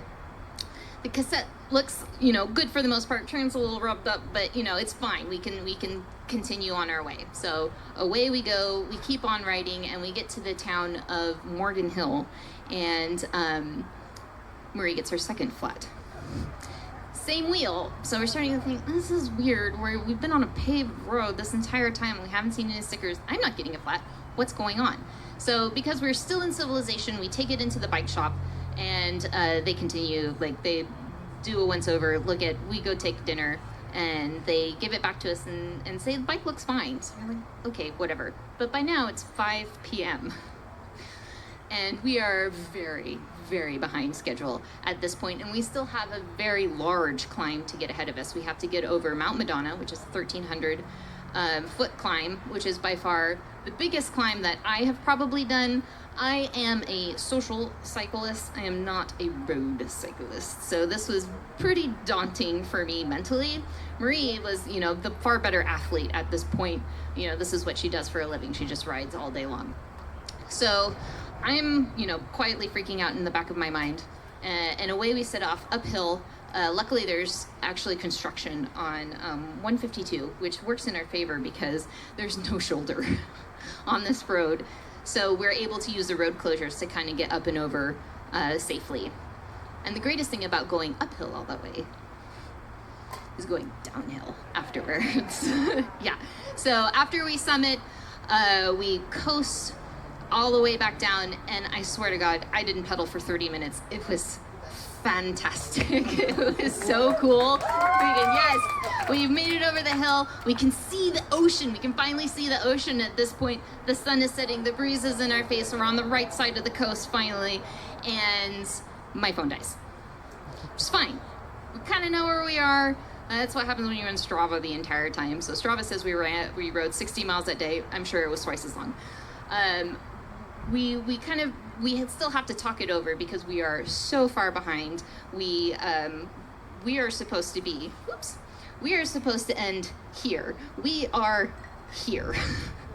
So we're not anywhere close to where we thought we were going to be by the end of the day. So we have a little one-on-one, and we're like, okay, we got to rearrange plans here. We got two options. There's a state beach with minimal facilities, or we can go to a KOA that's on our way down, and maybe we can get a hot shower. So we decide, obviously, hot shower wins, and we continue on our way, and we get to the entrance of Highway 1 and greeted with a big sign that says, no bicycles. Which I guess, research probably would have done. Would have been a little great right now. So it is now evening time. There's no light. If we decide to go on the highway, not only would we be breaking the law, but we'd be riding in the dark. So we, decide it's not a great idea. So we take a very circuitous route in around the farmland, which we don't install lights in farmland. It's weird. It's super dark. And we finally get to the KOA. It's 9 p.m. We're starving. We're tired. There's a Mexican restaurant across the street, so we haul in. There's of course no place to park your bike, so we put it in like this little garden terrace foyer where we don't have eyes on the bike, but we figured, we're the only people on the road. It's fine. We go in. We ordered the biggest margarita that they have, and it's terrible. It's the worst margarita we have ever had. Yeah, no, it was so disappointing. So at this point, all we can do is laugh because that's been our day. That's absolutely most everything that's gone wrong has gone wrong. And so whatever, we choke down this margarita.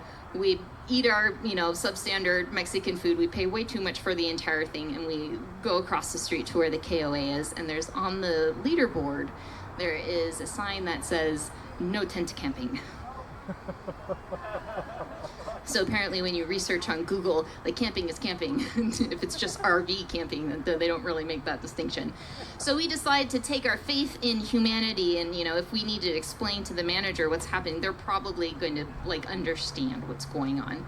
So we wheel our bikes in, and we find this nice plush, well manicured piece of grass, and we roll out our sleeping bags, take our hot showers, of course, and we go to sleep for the night. And we are woken up 2 hours later by the very distinct sound of sprinklers.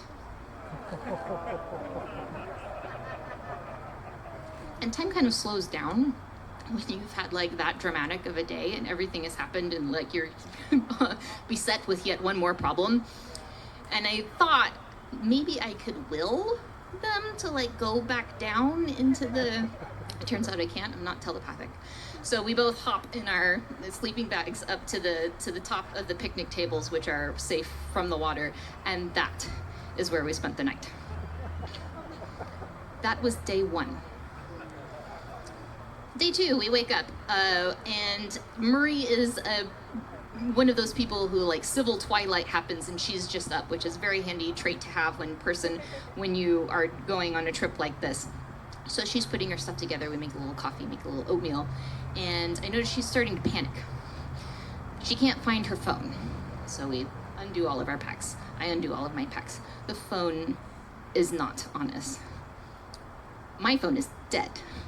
So we're thinking the last time we saw it was at the restaurant. So we pack everything back up and we're about to head to the restaurant to see if we can ask someone there, and we see the manager of the KOA marching toward us, not looking like someone that we could take refuge in for humanity. And he is livid. We are trespassing, we are stealing from him, and so it takes everything that we can to like talk him down, like whatever, we'll pay the full price for like a full RV hookup, like I don't even care, like we just need to go, like I don't, whatever. And he made the mistake of storming himself back into the office thinking that we would follow him. And we hopped on our bikes and rode off. So we rode across the street to the restaurant. There was someone there who kindly opened the door. We explained what happened. It's not in the office, it's not in the safe. Marie's phone is gone. My phone is obviously dead, so at this point all we can do is continue our way up the road. We pedal to the next available town, the small town of Marina. First thing we see is a Starbucks. I plug my phone in and it lights up. Missed calls, missed texts, Marie's dad, Marie's brother, where the hell are we? And so Marie calls them, talks them off of a cliff, and explains what happens, because at that point, this is 2014, there was an app called Find My Friends, which is now incorporated into the greater iPhone. Was that my time? Was that the universe telling me? The greater, so her dad can follow our progress the entire time, which is kind of handy when your daughter is, flitting around the world doing all these tours, or if she's going on a bike tour all up by herself. So he's noticed when her phone takes a hard turn away from our route and travels at a very quick rate, much faster than what a bike is able to do, and he starts to panic. And he can't, he calls me, can't get through to me, calls her, obviously not getting through to her. And we find out that him and Marie's brother were very close to driving down to Salinas, which is where the phone ended up, to see what had happened, because they're, of course, thinking that we had been murdered and chopped up into itty-bitty bits and thrown in the ocean. So she was able to convince him, like, no, we're fine. Yes, the phone was stolen, but we're gonna, we had a rough first date, we're gonna shake it off, we're gonna continue our way. So he begrudgingly agrees, and we continue going. Again, late start. We've already lost a lot of the morning, so we continue along our way. Make our way down the coast to a beautiful town called Monterey. I don't know if anyone has gotten a chance to visit it, but I highly recommend it. There is a beautiful trail that goes right along the ocean that is very much like the Anne and Roy Butler hike and bike trailer, so families, children, dogs, you can't go fast. We're loaded down, we can't really maneuver very well. So it's very hard to get out of a scrape when you see some kid making a beeline straight for you and collides with you. So he hit me head on. We both go down. I shake it off. My bike takes it like a champ. His front wheel is bent. Yeah, so we felt kind of bad. It's kind of his fault, but whatever. What you gonna do? We continue on our way, and that's when Marie gets her third flat. Same wheel. So now we're thinking, there's something wrong. I forgot to mention that Marie built this bike on her own, and this was like the grand test. Yeah, so maybe don't do that when you first build a bike. Go on a shorter ride. We get to the bike shop. They diagnose it. They were able to see what was going on, and that this rim tape had disintegrated in some places, so they were, put new rim tape on, put a new tube. We were finally good to go. They look over my bike. My bike's fine. still going in the back, and we hit the road. But again, it's 5 p.m. This is day 2. We're drastically behind schedule at this point. And so we have to make the decision, do we want to try and make it, or do we want to call it? And at this point, we do the math, and we have to do 100 miles for the next 2 days in order to make it to our end destination, which was not the vacation, the adventure that I had been promised. We would have to bump it in, and it's definitely not the pace that we were making at that point. It was pretty unrealistic. So we were going to eat into my hot tub and champagne time, and by the time we got down there, we were going to have to beat a hasty retreat anyway. So I'm starting to think, this is not, I think we need to pull the plug. So we ended up staying that night in Monterey at what ended up being a state park that mostly housed the unhoused of Monterey County. I don't know if anyone has ever slept in a homeless encampment before. Vibe's a little different. So that was a bit of a, everyone was fine. Everyone was weird, but mostly cool. We left with everything that we came with. It was fine. But ultimately the next day we ended up having to call Marie's dad. He was very glad to hear that we aborted the mission, and I still got my champagne and hot tub in the end. And a quick addendum to that, Marie actually, the next year, she, on her own, cycled the entire coastline of Big Sur on her own. So that's my friend Marie. She's a badass. She did it on her own. Yeah, thank you.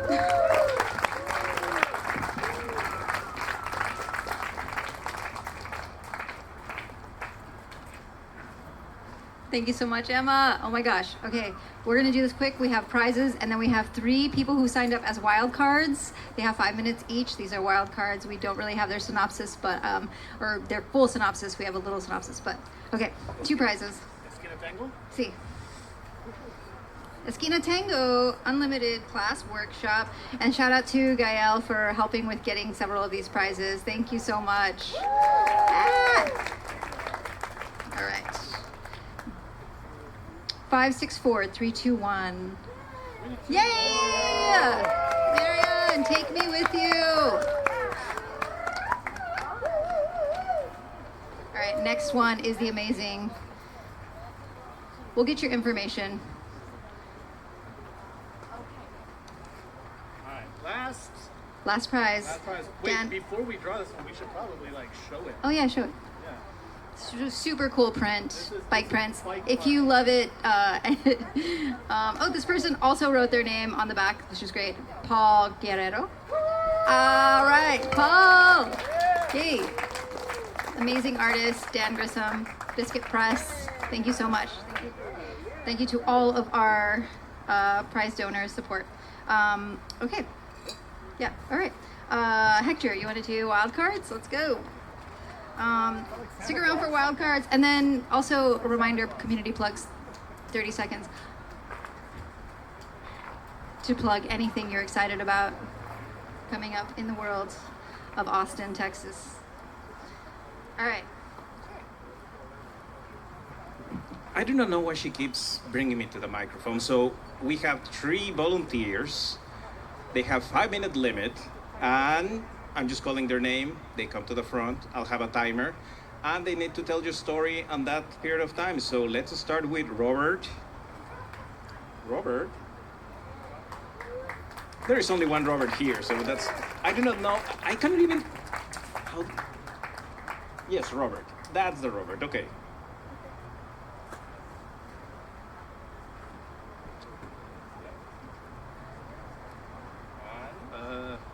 I'm pretty short. Hello. Alright, so I really got into biking probably a year or 2 ago. I work at a skate shop that also has a coffee shop, Idlewild, where Wade works at. And I would always see him bike to work, and also a bunch of people around the skate shop would always bike to go skate and whatnot. So I finally got a bike myself, and then it was a single speed, and I always talked to Wade about switching it to the fixed gear side. And one day I finally did, and I showed him. He was like, "Oh, that's cool." yeah, it's awesome you have the brakes, but you'd be a lot cooler if you didn't have the brakes. And then this kept on going as I would slowly take off the brakes.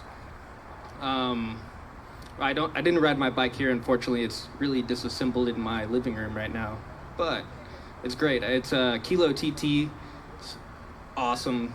And then I finally took off all the brakes. And then Wade kind of looked at my bike and was like, "Oh, that looks pretty cool. Can I ride it?" I was like, "Oh, sure." And then I tried to ride his bike, and obviously he's a lot taller than me, so I couldn't actually pedal. And a little fun fact, the first time I rode home on the fixed gear side, I went to this place called Kinda Tropical, and I just switched to these crazy mountain bike pedals so I could have straps that have these like metal spikes in them. So I had the straps on and those. I tried to take my feet out so I could get out. I couldn't. So right in front of Kinda Tropical, I just stopped, couldn't get my feet out, and I just fell over to the side. But yeah, ever since then, haven't switched back. I love my bike. It's so good. I honestly need to start riding more. But shout out Wade, honestly.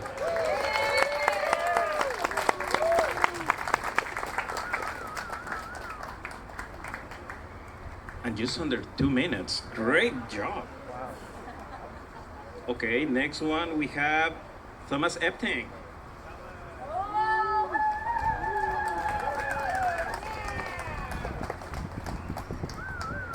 Five minutes. All right. What's up, y'all? Thomas Epling. So I am a bicycle frame builder. If you don't know what that is, I make bicycle frames by hand. So I went to the Yamaguchi Frame Building School in Rifle, Colorado. This was in 2016, and it's a really tiny town about 3 hours west of Denver. And I studied with Koichi Yamaguchi. He is a master frame builder from Japan. He was like the official frame builder for the US Olympic team for a decade. So I was like, man, okay, this is the guy I need to study with to learn frame building, right? So I go out there. Rifle's a tiny town. It's very much like a Texas town. The police cars have Winchester rifles painted on the side. Everybody's got, it's open carry, so everybody has pistols on their hips. You would think I felt comfortable at home, but it was weird. Anyways, so he has a short class. It's like 2 weeks. You have 2 weeks to build a bike by hand, which is insane. And he typically has 3 people cap for each class, right?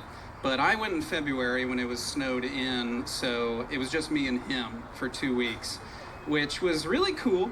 But he's a Japanese guy, and he came from Japan in like the 90s. So, and by that point, he was maybe 35 or something. So his English was not great. It was like fine, you know, for drinking coffee and shooting shit. But anyways, we jump into it. He starts teaching me the process. I don't know anything. I had just started working as a bicycle mechanic. So yeah, he starts showing me the ropes, right? And like, I'm just soaking it up. I'm like, this is so cool. This guy is like so amazing, and he's just, you know, he can do it with his eyes closed. Anyway, so the course is 2 weeks, and for the first week we go through essentially making the frame, and then that first weekend we make the fork, which is still insane to do that in 1 week. So we do that, and each night I'm there alone. And again, this town is really tiny. Every night we do this for like 8 hours a day. I walk back to my hotel. I talk to my girlfriend for like an hour, and then I smoke out the hotel room and go to bed. And so we're getting towards the end of the class, right? And I think I had 1 day off, which was fine because like I'm just having a blast, you know, hanging out with this dude and like learning bikes and whatnot. Anyways, so maybe like 2 to 3 days before I'm supposed to leave, like we're done. You know, the plan is to finish everything, throw it in a box, and then ship it to my house so I can put the bike together later, right?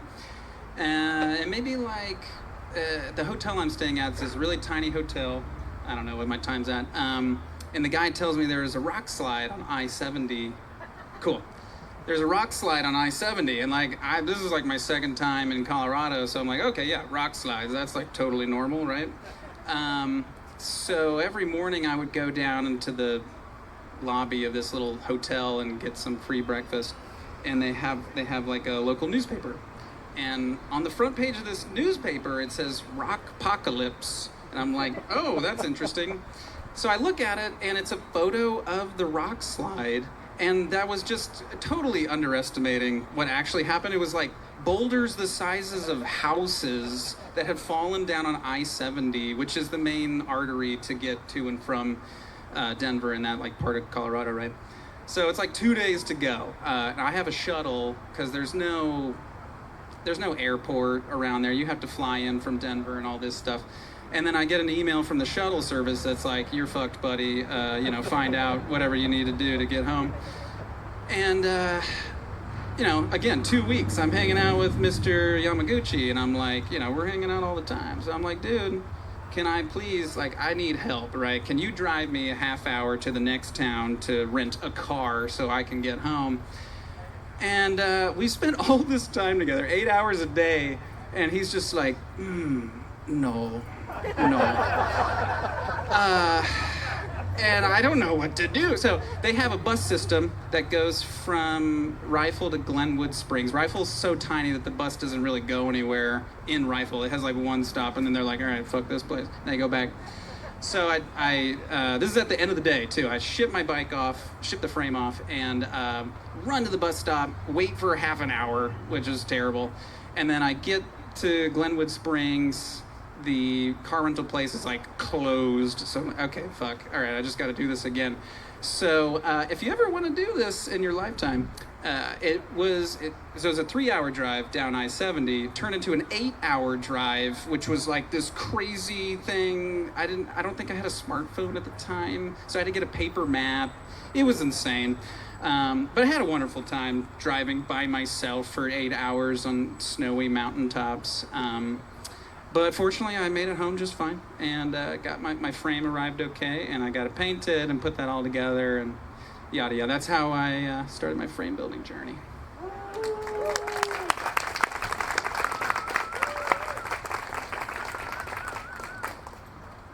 You gotta admire customer service that keep it real. Like, yeah, buddy, you're fucked. Anyways, no more customer service. Next one, Addie.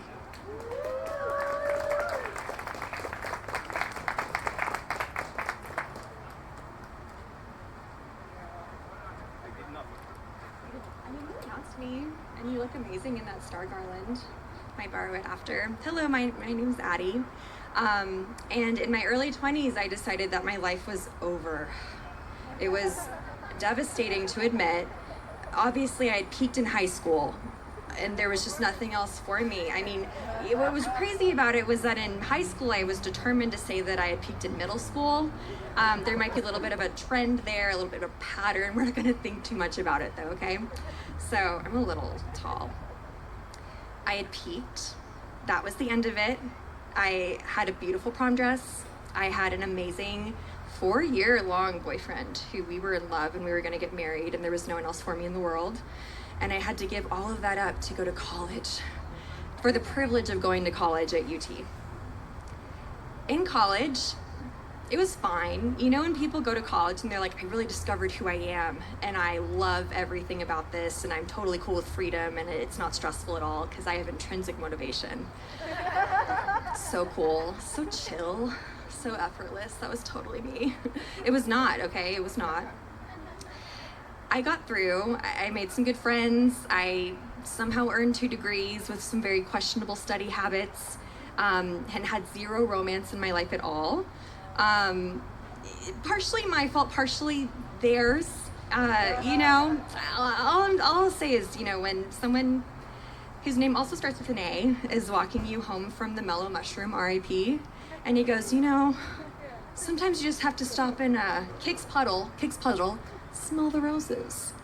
All you can do is say, okay, and then you just have to leave. You just have to go. There's just no coming back from that conversation. So it was getting so horrible that my sister for Christmas in addition to my real gift, actually drew me a picture of the t-shirt she was considering making me, which was a beautiful sky blue, 100% cotton, lovely design on the front. On the back it said, "We can still be friends?" ? Because I was so notorious for running away from any opportunity of a date, going to a second date, maybe someone actually making eye contact, maybe someone actually getting to know who I really am. Partially, yes, because they say corny stuff like that, but also because I was completely just closed. I did not want any new connections. I was completely closed. I had had some painful experiences in the past, and I just wasn't ready to be seen fully again. In my early 20s, I was at my job, and someone biked into my life, classic, and he asked me how I'd gotten into my job, which was crazy to me. I direct summer camps, and usually I'm just running around, chicken head cut off, working 100 hours a week for like the kids, you know? And usually it's like, what can you get me? How can you help me? What can you do? This kid lost their tooth. Is it an emergency because they're older? Is it fun because they're young? We don't know. So he asked me, how did you get into this job? And I, hung up on my call and decided to finish that text later, and then also shut my laptop because I'd been doing all three things at once with a line of people trying to talk to me. And I looked at him, and his name was Matt. And I was like, wow, that's a really good question, Matt. That's a really awesome question. No one has ever asked me that. So he said, do you want to go play some board games? And I was like, that sounds super chill. I'm making a friend. Yes, like this is totally a friend situation. We went to Vigilante. I'm not sure if you've been. It is so fun. There's board games. There's like Harry Potter themed laser cut wood situation stuff. It is very, very cool.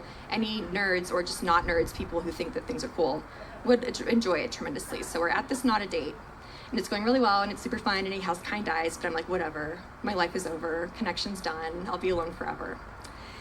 We're leaving Vigilante, and I'm in the process, right? He's looking at me like he loves me, and I'm like, oh no. I'm not even like, oh my God, so love, right? I'm just like, why does this keep happening to me? Like, what are these guys after? It's weird. Like, I don't deserve love, basically, is where I am at this point. And I'm in this monologue, like I'm not in a place to date. My body's wrecked because I donated my eggs. Like, you're not gonna like me. Like, it's over. I cannot date anyone. It's done. And I'm saying all these things to him, and he's like, I love you eyes, and he's like, coming close, and I'm like, oh my God, what the, are our faces gonna touch? Like, and I'm saying all these things, even though my heart was just, no, that's not true. Please open up. Please just like talk to someone. You're so lonely right now. And luckily, it wasn't a bike, but a bike rack that interrupted this monologue. I literally fell over the bike rack as I was running away, thinking I would tell him that we can still be friends. And he tended to my wounds in the parking garage by Vigilante, and we are married now. And it's very fitting. He told the first story, I told the last. We are, I guess, Alpha Omega. We're like God, I guess. So you're welcome for everything here. Thank you so much.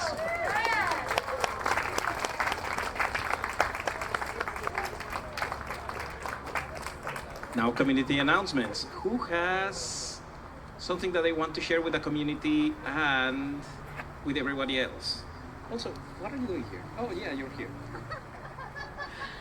Hello, I'm here.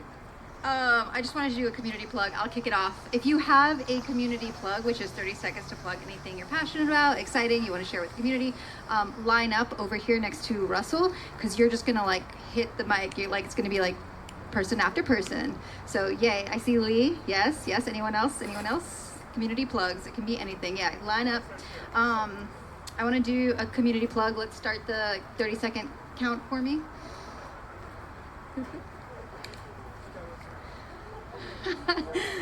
Sweet. Hi, my name's Valerie. I'm going to do this community plug. I'm going to plug Bike Story Night. I really want to say thank you again for coming, and I hope that you have had a good time and you've connected with people and you feel connected to the community and inspired to continue connecting with the community and, of course, your bike, because it is an amazing machine, and I want you to continue riding your bike. If you have any questions about bikes, please reach out to me. I don't have all the answers, but I can definitely be there to support you in any way that I possibly can. So I hope you come to the next Bike Story Night. I hope you follow us. Is that 10, 20 seconds? Okay. Thank you.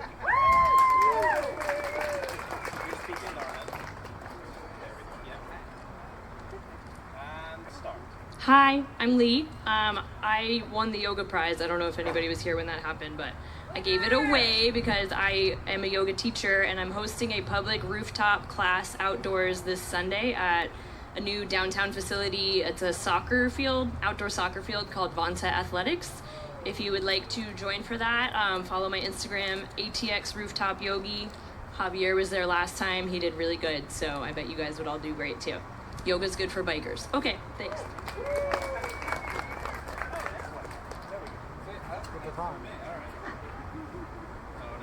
It fell apart. Whoopsies. Yeah, my day job is working for Gisalo's Cycling Initiative. It's a local nonprofit for cycling education. So we got some cool stuff coming up. If you have families or kids or you just like candy, we're doing a trick or treat on the trail on the Boggy Creek trail coming up. That's like October 19th. You can check out our website. We are also doing a Pedal to the Poles ride. We're partnering with the library. They left already. Whoopsies. But yeah, we're partnering with the library. We're going to do 3 rides during the early voting and then also voting election day, you know. So get out and vote because those numbers are really sad. And then the last thing is I'm working with Dog Speed Cycles, who has been born from the ashes of Cycle East. And we're putting together some bike packing rides this fall. So it's going to be really fun. Stay tuned for that. Bikes.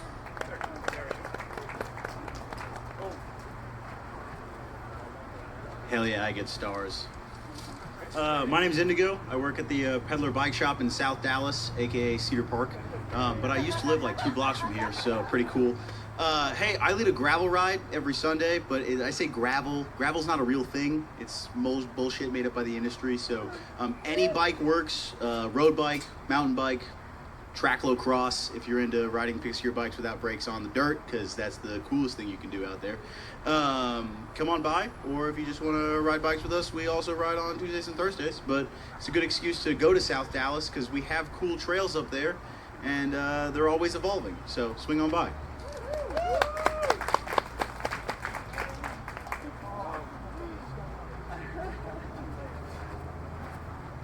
Hi everyone, I'm Adam Greenfield with Rethink 35. We are the grassroots group fighting the expansion of I-35.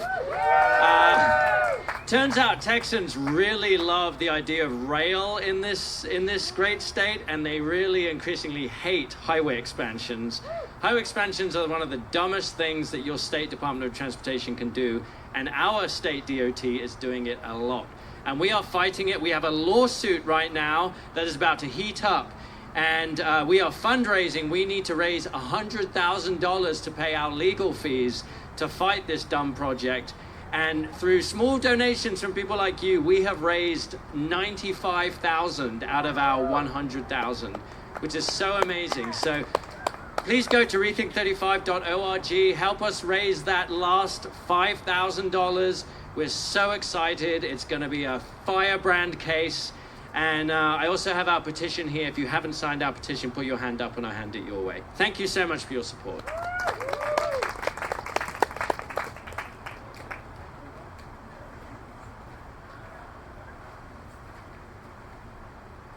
Hello, I'm part of Urbanistas in Austin. It's a social group for women and non-binary folks that are interested in public transport, walking, bikeability, affordable housing. We are on Instagram and urbanistas_ATX. We have an event in October featuring a writer that biked across America, and so we'll be interviewing her and hearing more about her book. So follow us on Instagram to hear more about it. Thank you.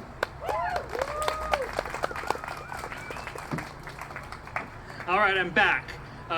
In addition to being a weirdo from Butte who rides weird bikes, I'm also on your Bicycle Advisory Council to the City of Austin, along with Heather and one of our prize winners over here. If you would like to be a member of the Bicycle Advisory Council, I have an application available via this QR code right here. Meet me after I cut off the stage, and you too could be one of the people who gets to advise the City Council on what to do about bicycle infrastructure in Austin.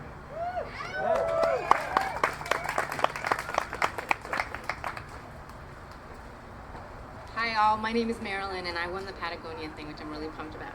I am here to plug an organization I volunteer for, which some of you probably know about, which is called the Yellow Bike Project. We are over on the east side. You know, I'm preaching to the choir. Come check us out. We need volunteers. We need people. If you like tinkering with bikes, it's a free workshop space. You can come, use the tools, use the stations. People will help you out and teach you, empower you to learn about your bikes. We donate, we reuse, recycle bikes, so help us out. Check us out. We're online, Austin, yellowbike.org. So many great organizations. Hey y'all, it's me again. Hi, Heather. Your reward for staying all the way to the end is free ice cream. Yeah. So I didn't mention that following my century ride, I have tried to do everything in my power to keep bikes a part of my day constantly. And so this year I started a bicycle business. It's called LaDue Velo. It's a play on the Italian La Dolce Vita. It means the sweet bike. And I make ice cream sandwiches and popsicles all myself. I make them, I package them, I label them, I sell them. And I ride a cute little bicycle that has a cooler on the front, and I sell them from that. So I have coupons here for a free mini ice cream sandwich or half off a popsicle next time you see me. So if you join my club on Strava, I'm going to start leading rides because I've always wanted to do that. And now I have a way to bribe people to do that with ice cream and popsicles. So come get one of these from me, and I'll see you on Thursday before my ride to the driveway, or at another occasion, which I post about on Instagram and will continue to post up on Strava. So thanks for coming, and give it up for Valerie and Bike Story Night.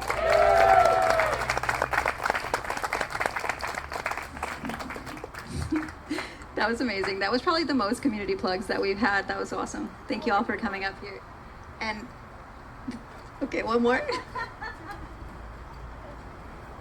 I guess I almost live here. Okay, 30 seconds. So I work with an organization called Tree Folks. You may have heard about us. We plant trees, we give trees and everything. Right now, we are conducting the Austin Tree of the Year Awards, where you can choose the tree that you want, the different kind of categories on trees. We have large trees, small trees, unique trees, schoolyard trees, and story trees. It almost sounds like a ad, but yeah, and you can choose both for them at treefolks.org/TOTY. Go there and please vote for these trees, get to know them, and we'll have a bike ride just touring some of these trees that are nominated, and we'll be sharing the stories of the people that consider all these amazing trees special.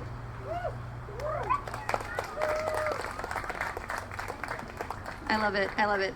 Yay. Community plugs. I wanted to give away a couple of Bike Story Night t-shirts. So if you still have your raffle tickets, bring them out. Raffle ticket 564319. Are you still here? I hope you're here. Oh, no. 324. 564324. Yay! Alonso, come up to the check-in station. We have our lovely model here modeling the t-shirt. And we do have t-shirts for sale. They're usually $20, but we're doing a sale, end of event sale, $15. Bike Story Night helps to support us and keep us growing. We also have stickers over there if you didn't get a chance to check those out. Thank you all for staying till the very last minute. Thanks again to all of the supporters. Thanks again to Radio Coffee. I don't think I've said that yet. I can't say that enough. This is an amazing venue. It's so sweet being here. How many of y'all live south? Yeah? Okay. More south events possibly? Yeah? Okay. Okay. Well, I know they mentioned earlier the public library, but it's sounding good. We're like 99.9% sure on track to host Bike Story Night at the public library, so I'm super stoked for that. If you're interested in sharing a story, be sure to be following us, and the submission form will be out soon, so stay tuned. If you did a wild card, you got a good practice there. All of these amazing folks are supported. Also, this event specifically was supported in part by the city of Austin. I applied for a grant in May. Yay, something like that. It was a very arduous but interesting thing that I'm glad that I did, which helped support this evening, because generally we are just a grassroots organization that is supported by all of you and people who appreciate bikes and storytelling. So thank you so much for all of the things that you have done to help support Bike Story Night, and thank you to the city. But that's it, we did it. Yay! Thank you all so much. I'll see you again soon, I hope. Stay connected. Say hello to all your friends. Have another drink. We're going to wrap up and clean up. See you soon.